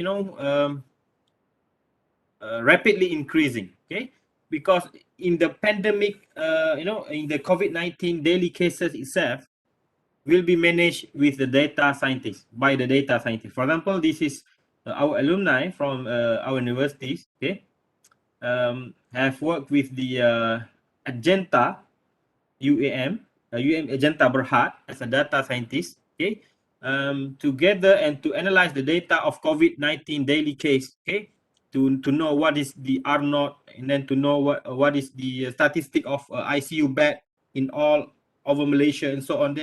All these things have been organized well by the data scientists, right? And then she works, okay, with Agenta Berhad to do this data analysis for KKM to do their analysis of the daily COVID-19 cases in Malaysia. All right. So this is the new thing that happens during the pandemic. Okay, suddenly the data science is very important during the time. Okay, and in fact, okay, for the data, she shared it before this during our online session. Everyone, okay, graduated in any field can be the data scientist or data analyst. Okay, what you have to do is you have the certificate of data analysis courses that also provided online and free. Okay, there's a platform called Coursera and so on, provide the courses for the data analysis, data science. Some of them are you need to pay the fees, but a lot of them are free. If you pass the test and the examination online, then you have the certificate, so you can apply the job as a data scientist. Easy, right? Okay. And then, okay, what I call as synergize and strategize. Okay, this one I would like to share to you. This is led by myself. Okay, and I have discovered a method in teaching and learning process called as the different thinking hat jigsaw group combination of the active learning, because I have difficulty to let my student understand on the sampling and sample preservation, okay, in the analytical chemistry, because you know they just stay in class and then I teach them, okay, in front of them, oh, this is how we do sampling and sample preservation, but the knowledge of sampling and sample preservation not be able to be just imagined like that. They have to practice the process. So you know, in class we can't practice that, okay, especially during pandemic online class session. They just you know being taught by me. Okay, this is how to sampling air, how to sampling the sediment, how to sample the air, sediments, the water, the seawater, river, lake water, and so on. But just in front of a computer, they don't have any experience. But I have that experience as a researcher to do all of that. What we need to do is for them to at least understand more. If we taught them in a role character, we have a situation that need to be solved, okay, such as a crime scene. So they have to be one of the a team to investigate the cases. So they have to be the fire department, medical doctors, and so on. They have to do the role. And what kind of sample do they need to have, and they need to sample, right? What is the precaution step that they need to follow? What is the standard method that they need to follow, and so on. So that is more, you know, that is better for them to understand, because if they understand their role, they will study more about how to sample and how to preserve the sample.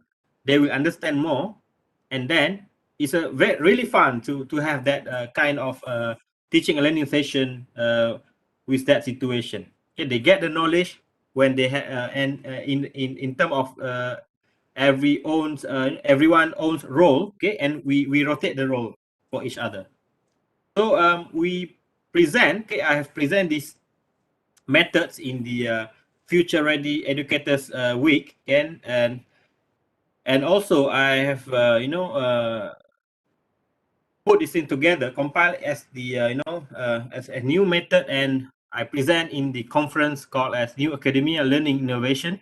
Okay, as an innovation in the academia. Okay, and then I won the silver medal for the new methods, and then I publish as well. Okay, that is the thing. As I said, synergize and strategize. Okay, the method that we discovered to solve the teaching learning problem have been presented. Okay, now we have something to be present in the conference. All right, and then we have the awards, and then we have published. Okay, we already published the methods, and we already have the copyright on this method. Okay, registered at the MIPO. Okay, in the Malaysian Agency for Intellectual Properties, and then we do the latest one is we compile everything and we come out with a new micro credential course, the course that will be taught online on the environmental sampling and using this kind of teaching and learning methods. So this is the thing that we do. Okay, not only stop there. Okay, we do innovation in our class, then we present it, we make it better. Okay, and then we do publication about it, and then we do intellectual properties. Okay, we file intellectual properties that is owned by us. The method is owned by us. And then we do the micro credential, the online courses, okay, to teach about the subject, which is the environmental sampling online. Okay, so this is the synergize and strategize. All of these things have been done during the pandemic when we work from home. Just imagine how productive that we can be if we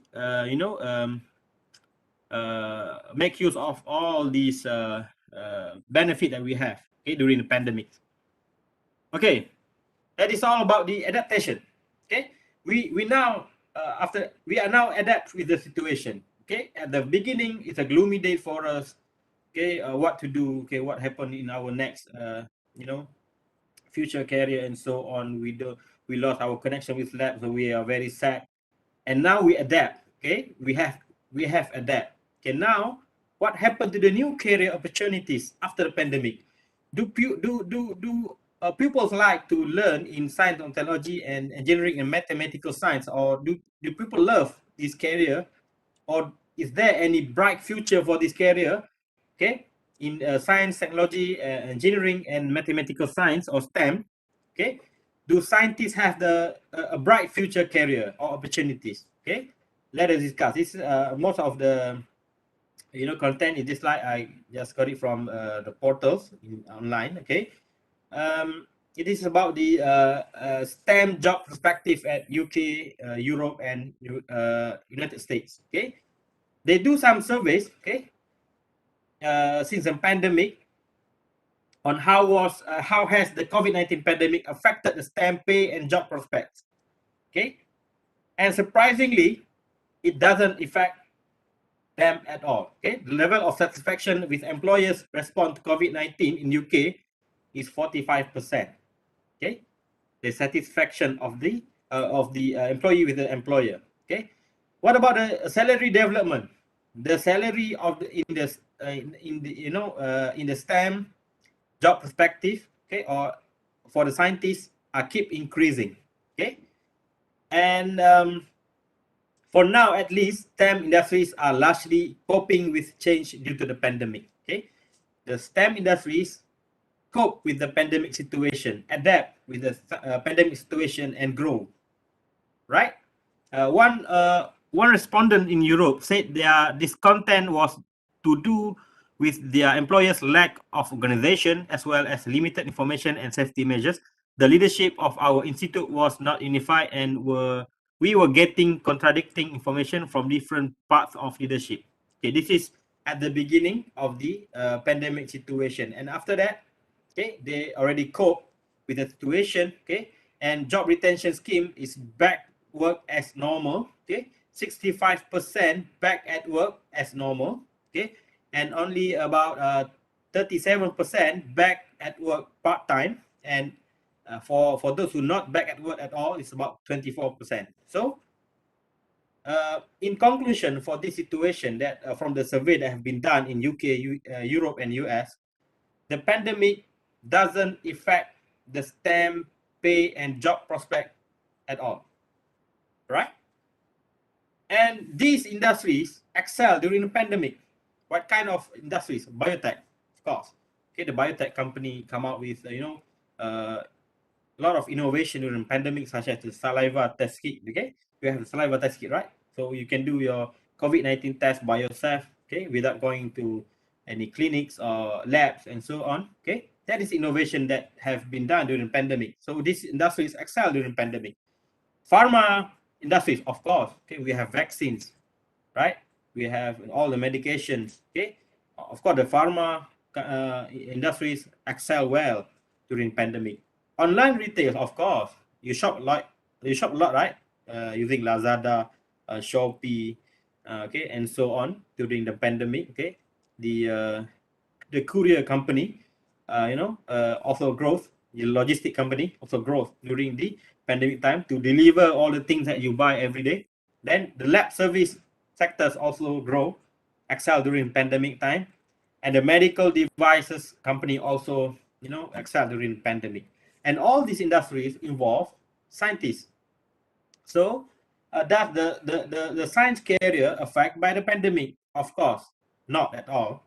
I agree with the survey because a lot of these industries, okay, that excel during the pandemic need scientists, okay, need researchers to work with them.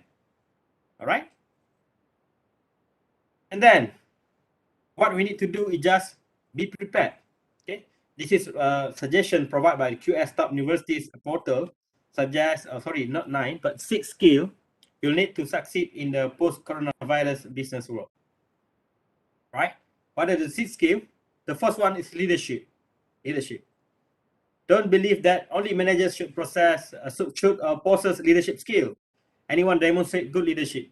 Okay, leadership is a skill that every one of you should have. Okay, if I'm the employer, I need to hire someone from you. All are science graduate.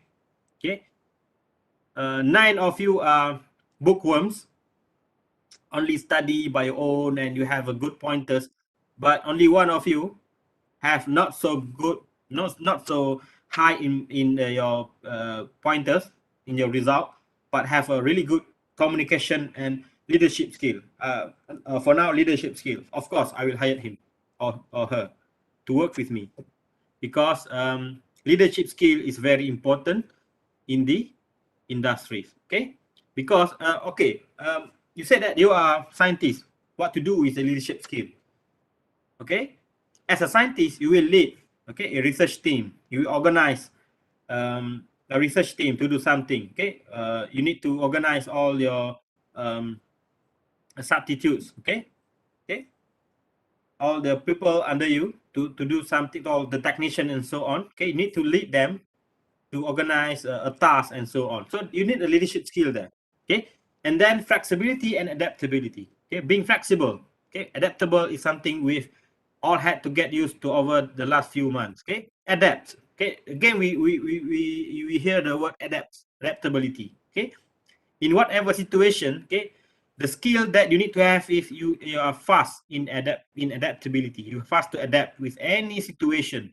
Okay, and then you have to be flexible. Okay, at any time. Okay, and but this is also a crucial skill that every employer will be keeping an eye of.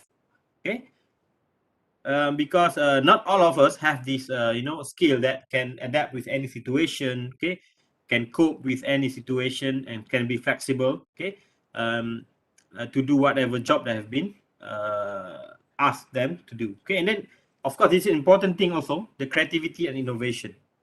While we have seen machines and digital technologies to take on roles, okay, replacing human in analytical business operation, okay, we have AI, okay, and so on. But human beings are still unique in being able to thinking outside the box. Okay, remember, although we have robots and AI, but who create them? Human as well, right? So the creativity and innovation are really important skill that you need to have.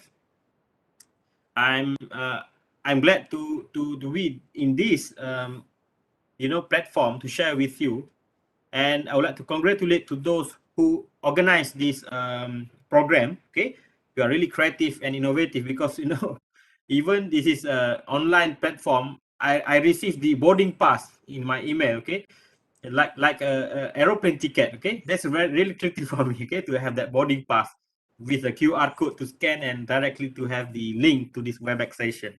Okay, give clap your hand to all these all your friends that organize this thing. Really creative. I admire this. Okay.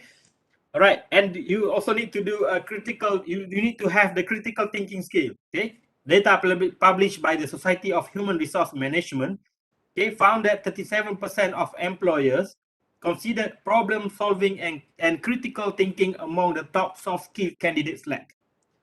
Critical thinking, you are able to think in a critical situation. Okay, that is really a priceless skill. Okay, you never give up. Okay, like all the thing that I said, that scientists adapt. Okay, in this critical pandemic time, we adapt and we do critical thinking to solve all the problem. Okay, to succeed in this situation. Okay, and the next skill that you need to have is the tech savvy. Okay, even before coronavirus, the growing digital skill gap was apparent across the business. Okay, worldwide. In fact, 82% of job vacancies now require digital skill and some kind. Okay, you have to know you have to be the tech savvy. Okay, not only you know how to do TikTok, you are now tech savvy. No, okay, you have your smartphones and you have your smartwatch, or you are now tech savvy. If you have smartphones and you only know how to do phone call, WhatsApp, and TikTok, that is not tech savvy, right? The tech savvy meaning that you know how to utilize all these gadgets, okay, to have benefit of that, okay. And then communication and emotional intelligence. Okay, you need to have the Haikal, I agree. Okay, thanks, Haikal. Okay, communication and emotional intelligence is really important. Okay, a good communication skill and emotional intelligence skill. How to have it? Okay, communication and social intelligence go hand in hand, and there is still a need for genuine human connection and an understanding in every job role. This is really important. You ask anyone as the employers, okay, they need to have this kind of skill for the employee. Just imagine, like I said, okay, 10 of you, okay, 9 of you are, a very, introvert person, okay, with a thick eyeglasses, only know how to read books and have a good pointers, but you don't have any good social skills, okay, communications, all right, and emotional intelligence, okay. Okay, sorry, okay, I have 3 minutes. This is for the conclusion. Okay, you need to have all this. Why? Because when you work with people. You need to communicate. Okay, you need to do. You need to do, and you need to have social intelligence. You have social programs. You need to organize. For example, conferences. You need to organize launching of your product and so on. Okay, and how to have it? How to have it is enroll yourself in this kind of programs. You be the society of the secretariats of the faculty. You be the society and committees of any programs that organize. Okay, for example, someone need to talk with me to invite me to this to your program. Okay, how to talk with the invited speakers, how to greet them, how to introduce them with your programs. Okay, that is a skill that you need to have. You need to learn it from the universities. Okay, you organize this program. Okay, you have a lot of committees. You need to handle all your committee members. Okay, some of them have problems and you need to adapt and so on. Okay, you need to solve the problem and so on.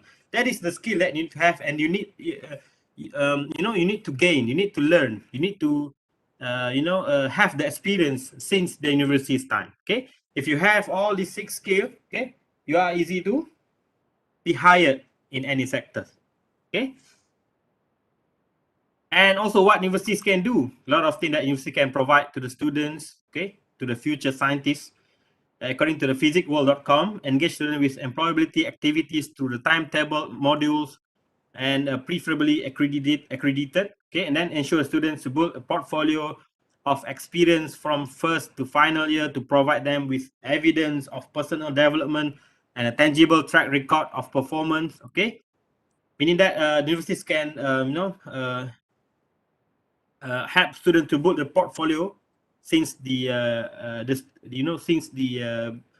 learning time in the universities. Okay, maintain alumni contact through student mentoring. Okay, and we in the Faculty of Science UiTM, we always do programs with alumni. Alumni will guide the the current students in mentoring and so on. Okay, I hope that UiTM do that as well. I think UiTM are better. And then understand and minimize the additional invisible barriers to employment facing disabled BAME and female students. This is this is from the website from West. So of course they have these difficulties there, such as the for the disabled. Also in Malaysia also we have that. We encourage the disabled to learn in STEM as well. We have a lot of them in our university UiTM. We provide them a lot of facilities for the disabled.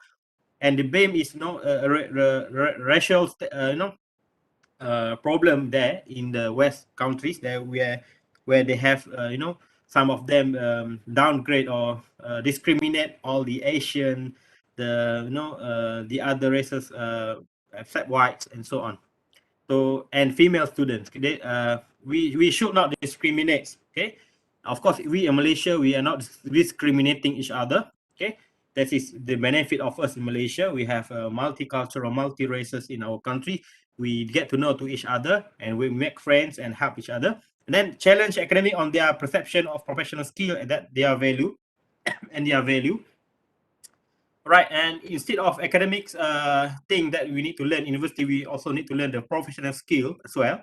Okay, I believe that all universities provide this kind of platform to learn and to have a course in the professional skills, and then to build students' confidence and help them to understand what transferable skills that have and how they can be applied in different job markets. Okay, this is the thing that I have said previously. Okay, what is the thing that from the 6 skill? Okay, that's all about also the confidence level. Okay, you need to be to have a high self-esteem and to be really confident in yourself. Okay, and make students aware that employers don't all want extrovert.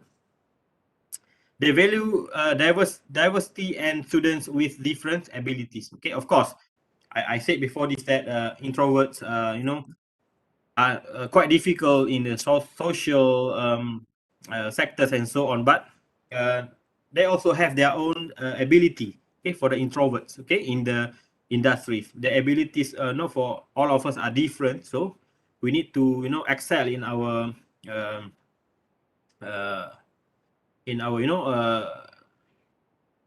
what we call that in our own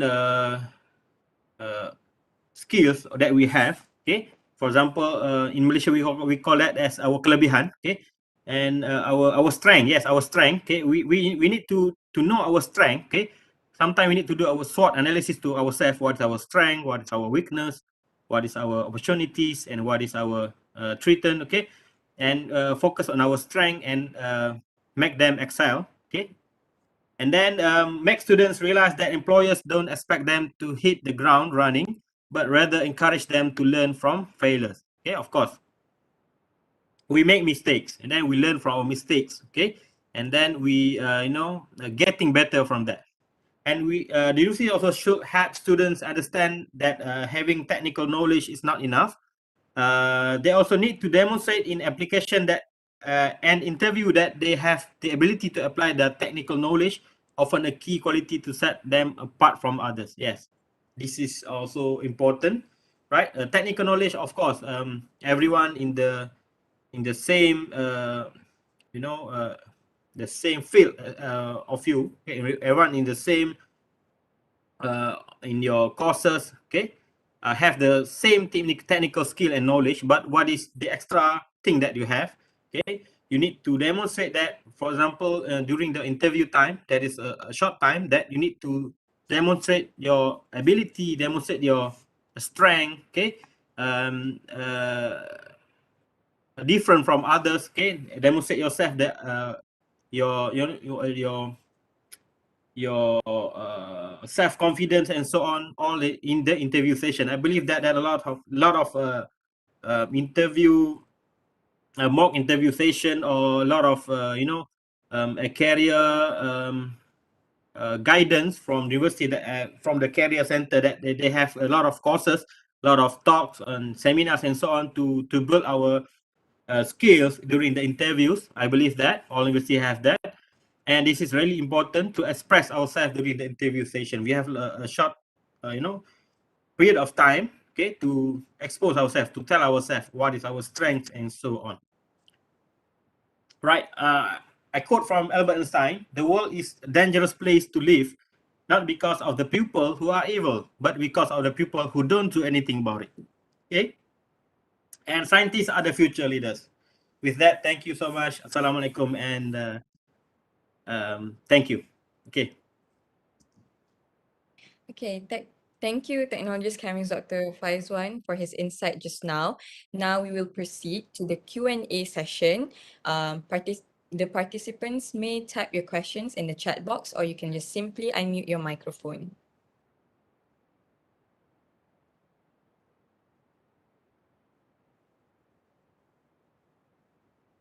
Okay, so we have a question in the chat box. It's from Kristalia Aryan.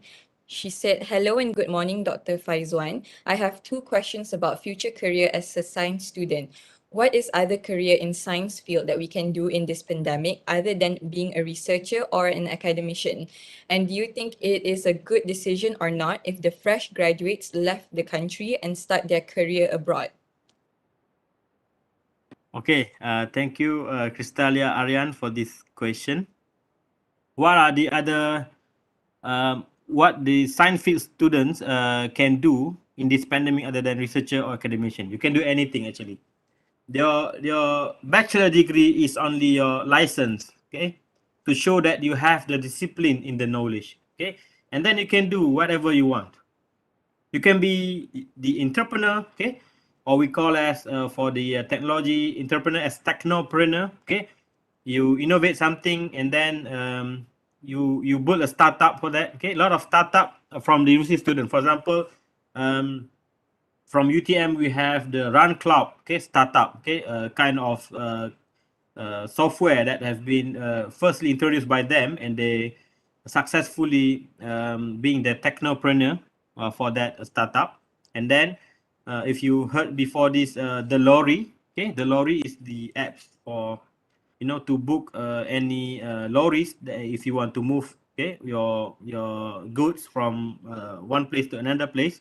Also, there is you know, a startup from university students graduated, okay, not in logistic field, okay.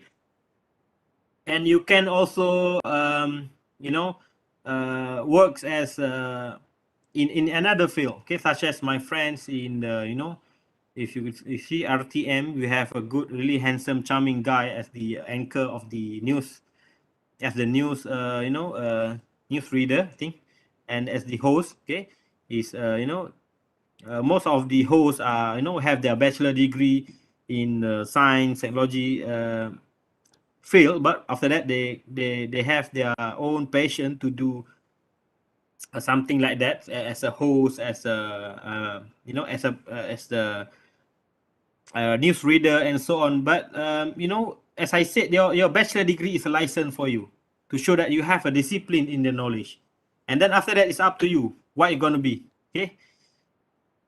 You can be a politician as well. You want to be a politician? Okay. Okay. I heard that some of the one of the candidates in the you know, election at Malacca also UiTM students. Okay. So you can do anything.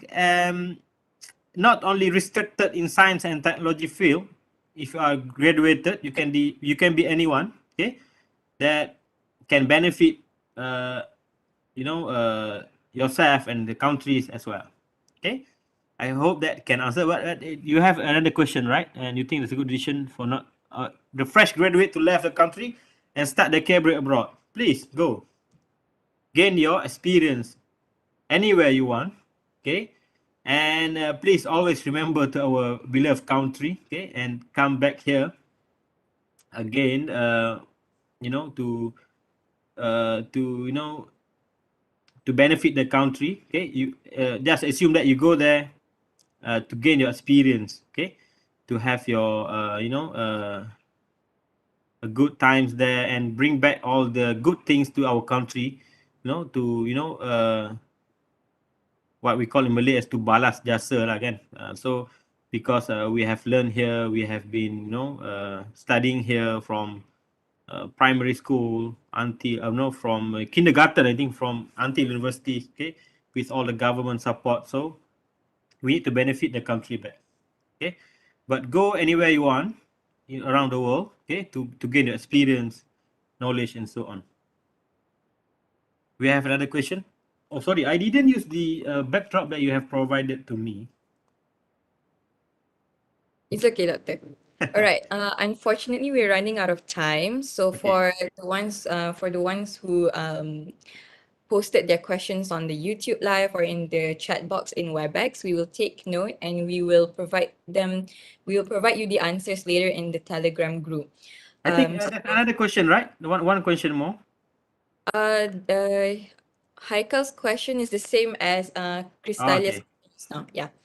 All right. Okay. So now I should say thank you to Technologies Dr. Faizwan and everyone who participated in the Q&A session just now.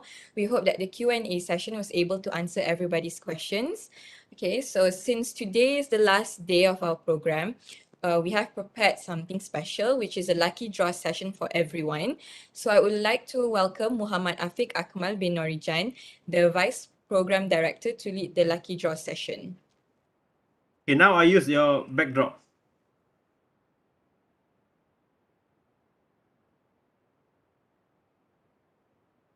Okay, thank you so much, everyone. So I can stop now. Yes, Doctor. Okay, thank you so much. I thought we have a photo session or something like that. Yes, we do. But after the lucky draw session, so Okay, maybe okay. Doctor So I need to can. wait. I need to wait. Yeah. Okay. Okay. All right. Thank you.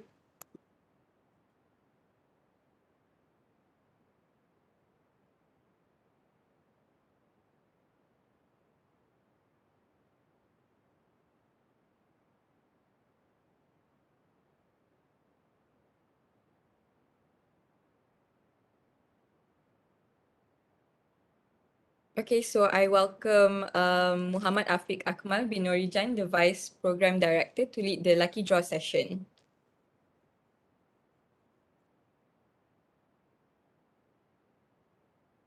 Hi everyone and Assalamualaikum. Okay. Alright, so hi, my name is Muhammad Afiq Akmal bin Norijan. I'm the Vice Director Program for Malaysia Futurism of Science, Global 2021, My FSG 21, Science in Nation. So I hope you guys have a great day today. Alright, so for this program, for this session, we have prepared something great for our participants, which is live Q&A session. And without further ado, let's begin.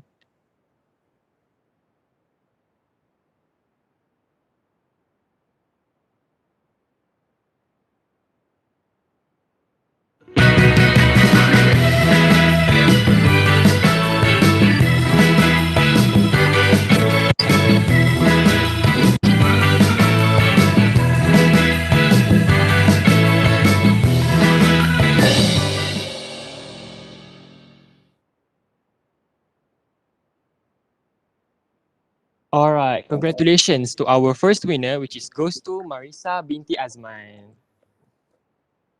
All right, next.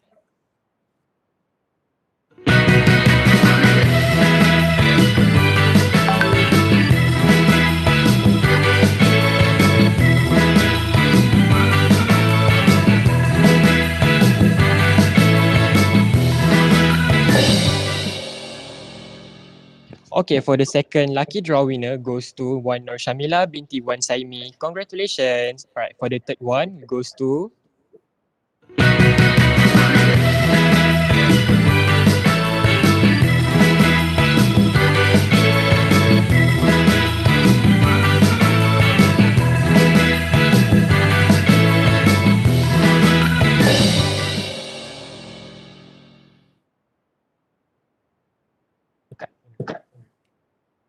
All right, so the fourth winner goes to Muhammad Ikhwan bin Yusuf. Congratulations. And the last one, last but not least, our last lucky draw winner goes to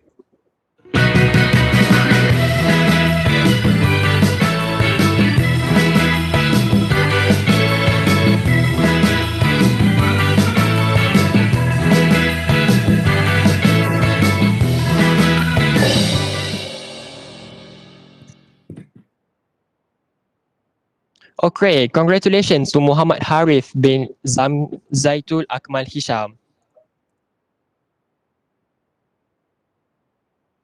Alright, and last but not least, our last lucky draw winner for the fifth goes to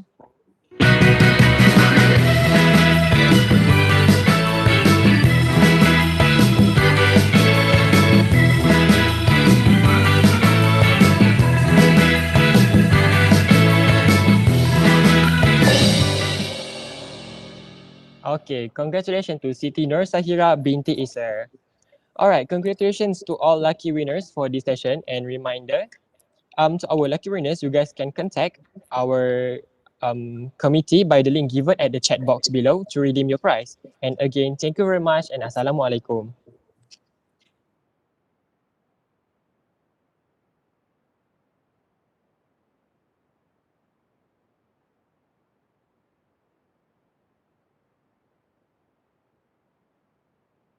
Okay, so thank you to Muhammad Afiq Akmal, our Vice Program Director, and congratulations to all the lucky winners.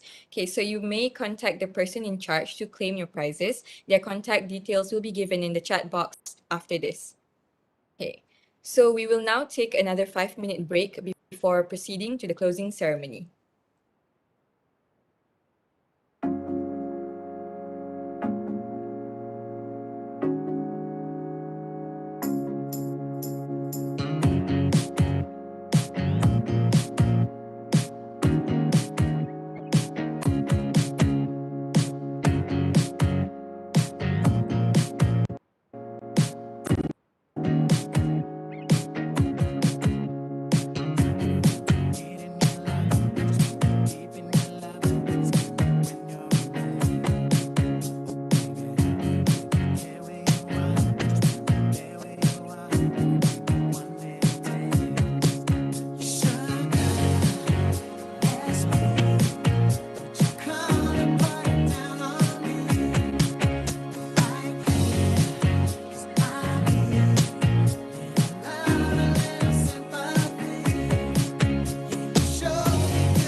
Okay, welcome back everyone. We're done with all of our slots, so we will be moving on to the closing ceremony. Let's watch the montage video that will be presented shortly.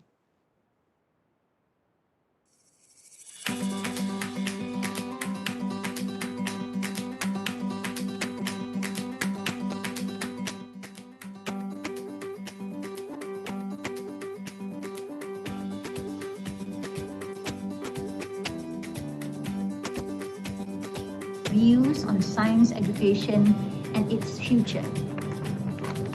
Your tenacity in this program demonstrates your interest in envisioning a Due to the problem that we're facing right now because of COVID-19, we come out with a program that discusses about science education and career opportunities. Right now, this is about the COVID-19 affecting into the education, our education, as well as the job as well, the career, our career. So are shaping in our economy is the climate change. And they say that climate change, this is something that this is a clear and present danger. Are we ready for this era of AI? And they are coming in a big way, and none of us actually can avoid that.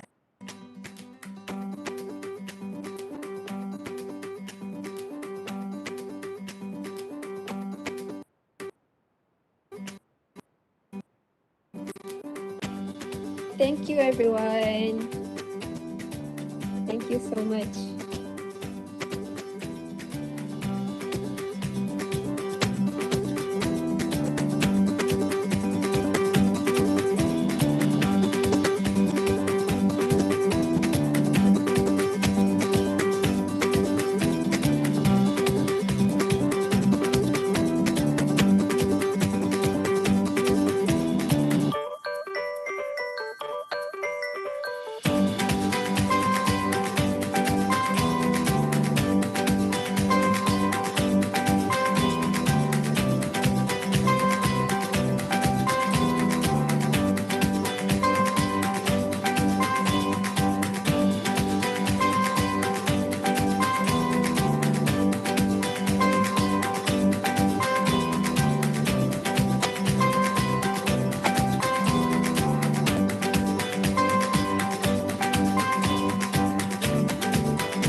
Thank you very much for the wonderful montage video. I hope everyone enjoyed it as much as I did.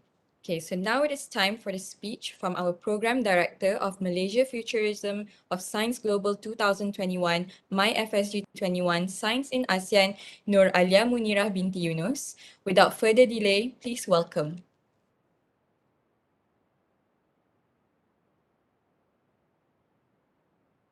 Okay, thank you to the Master of Ceremonies, Ms. Amani. Okay. Bismillahirrahmanirrahim. Yang berbahagia Profesor Dr. Hajah Faridah, Zuraina Muhammad Yusof, Dean of Faculty of Applied Sciences. Yang berbahagia Profesor Dr. Abdul Malik Marwan Ali, Deputy Dean Research and Industry Linkages, Faculty of Applied Sciences. Respectable lecturers, dear students of UiTM Shah Alam, members of the Student Secretariat of the Faculty of Applied Sciences, and beloved participants. Distinguished guests, ladies and gentlemen, Assalamualaikum warahmatullahi wabarakatuh. Salam UiTM di Hatiku, Salam FSG Padu, and a very good evening I bid to all. First of all, I would like to say thank you to everyone for being here with us today in conjunction with the Malaysia Futurism of Science Global 2021 Science in ASEAN, organized by the Student Secretariat of the Faculty of Applied Sciences, session 2020 and 2021.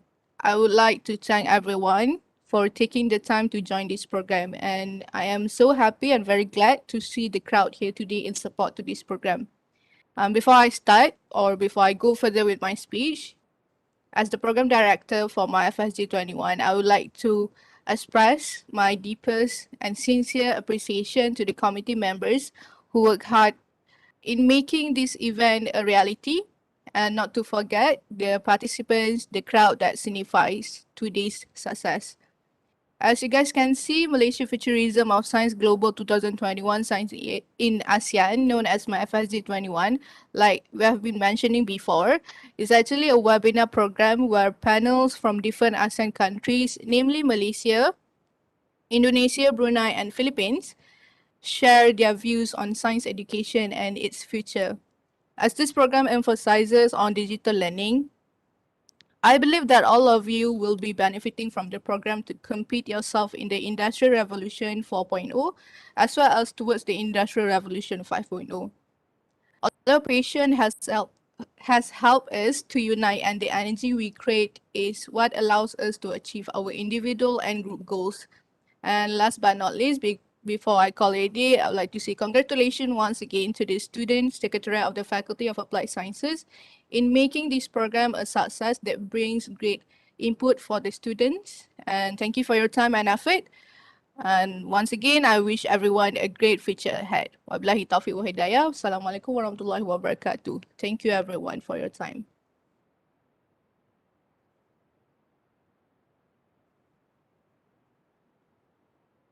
Thank you, Nur Alyamunirah binti Yunus, our program director, for the speech just now. Next, please welcome Yang Berbahagia Profesor Dr. Hajah Faridah Zuraina Muhammad Yusof, the Dean of Faculty of Applied Sciences, to deliver the closing speech.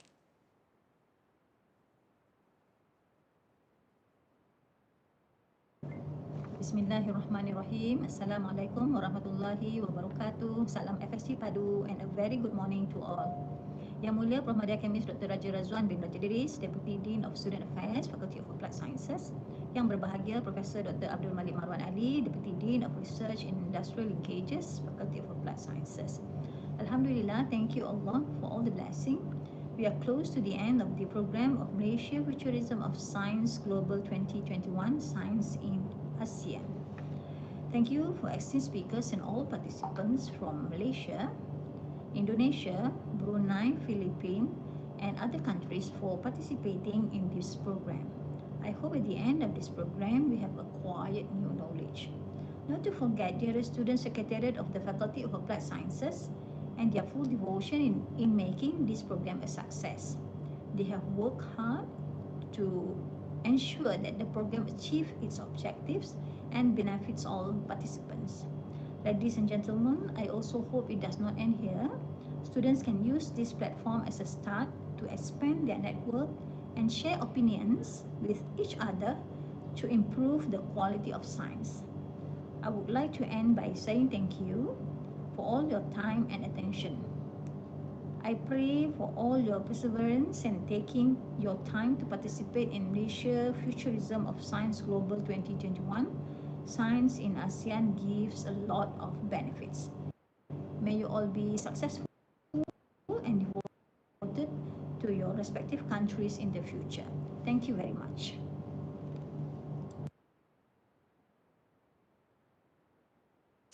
Thank you Yang Berbahagia Profesor Dr. Hajah Farida Zuraina Muhammad Yusof, the Dean of Faculty of Applied Sciences, for the speech just now. Before we end our program today, we will have a gimmick as a symbol of appreciation to our honorable panelists.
Thank you to all the panelists for your contribution in Malaysia Futurism of Science Global 2021 MyFSG 21 Science in ASEAN.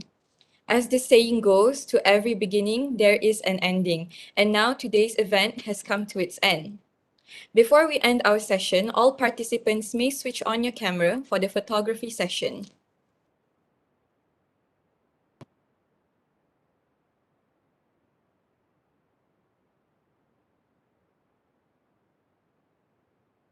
Okay, we will wait a few minutes, maybe a minute or two, so that all participants can switch on their cameras and be ready for the picture. Okay. Be ready for the picture. Okay. Okay. Since a lot of the participants have switched on their camera, we can start with the photography session. Okay. 1, 2, 3, pose. Okay, the next page. 1, 2, 3, pose. Okay, next page. Okay, 1, 2, 3, pose. Okay, Another one. 1, 2, 3. Okay, last. 1, 2, 3. All right. Okay, I would like to thank everyone for gracing our event with your presence, and I would like to take this opportunity to apologize on behalf of the organizing committee for any mistakes made throughout the event. Attention to all, there will be a video advertisement of our upcoming programs before we share the last code and the link for the attendance today.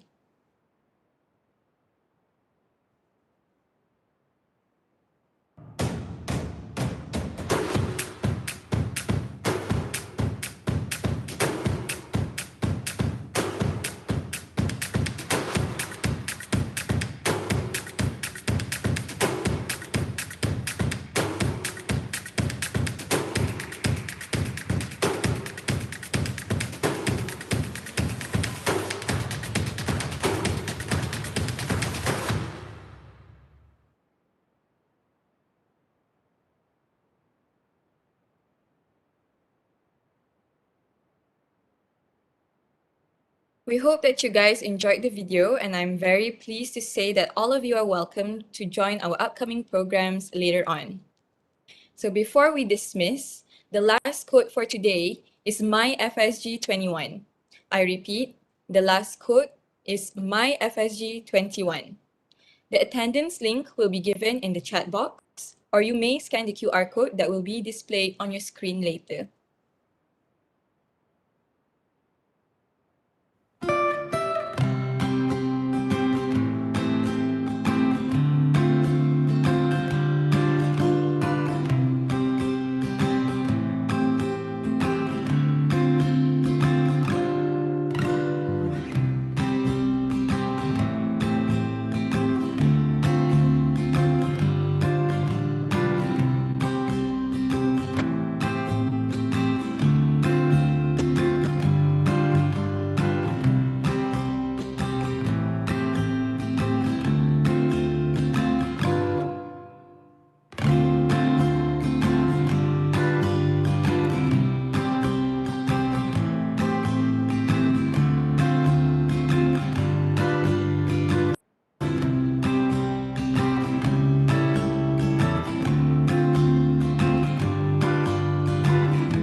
So lastly, I would like to say say thank you to the panelists and also the participants for spending your time and also your effort to join us on this wonderful Sunday morning.